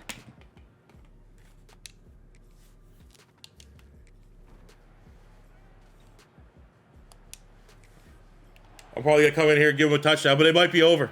It's over! Yes! Yes! I'm going to go get my family. I can leave my office now. 3 days. The hardest rebuild I've ever done. Like, I will stack this up against, like, what else? Like, the 0 overall rebuilds that everyone freaking does. Copycats. This is harder. And I only scored one. Like, my points mean nothing. I got in, helped a little bit, but at the end of the day, means that, look, that is me. We have done it.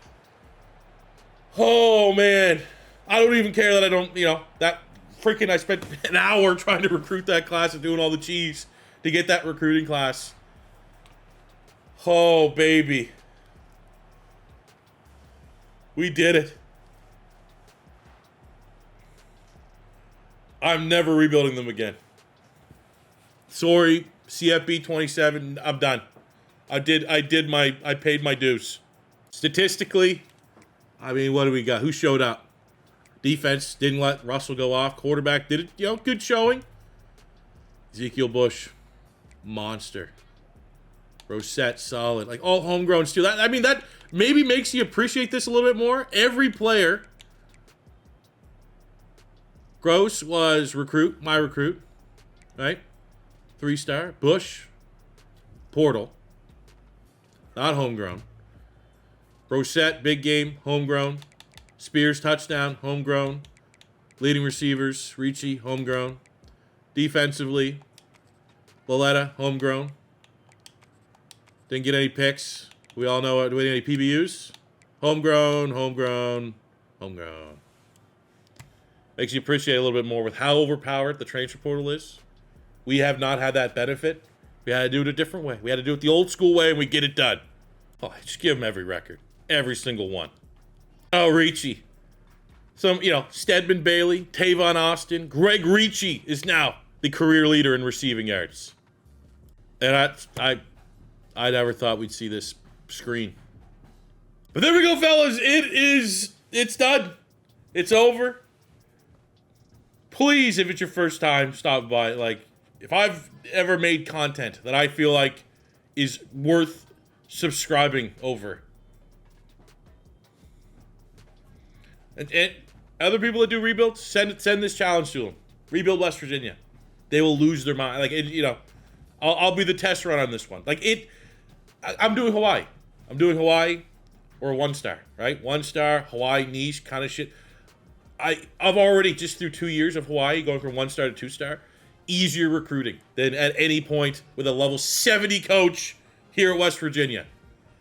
So that'll do for me today, guys. Thank you very much for watching. Apologies on kind of like this one video taking up all my time and screwing up the uploads. I'm going to go and start recording Hawaii rebuild year 3 as soon as possible. Hopefully, it might not be out tomorrow. I'll try my best just to try to get back on like every other day. But thank you very much for watching. I hope you enjoyed. We did it. Like, subscribe for the algo, all that good stuff. Until next time, it's your boy C4. Say peace. I love you. Have a good one.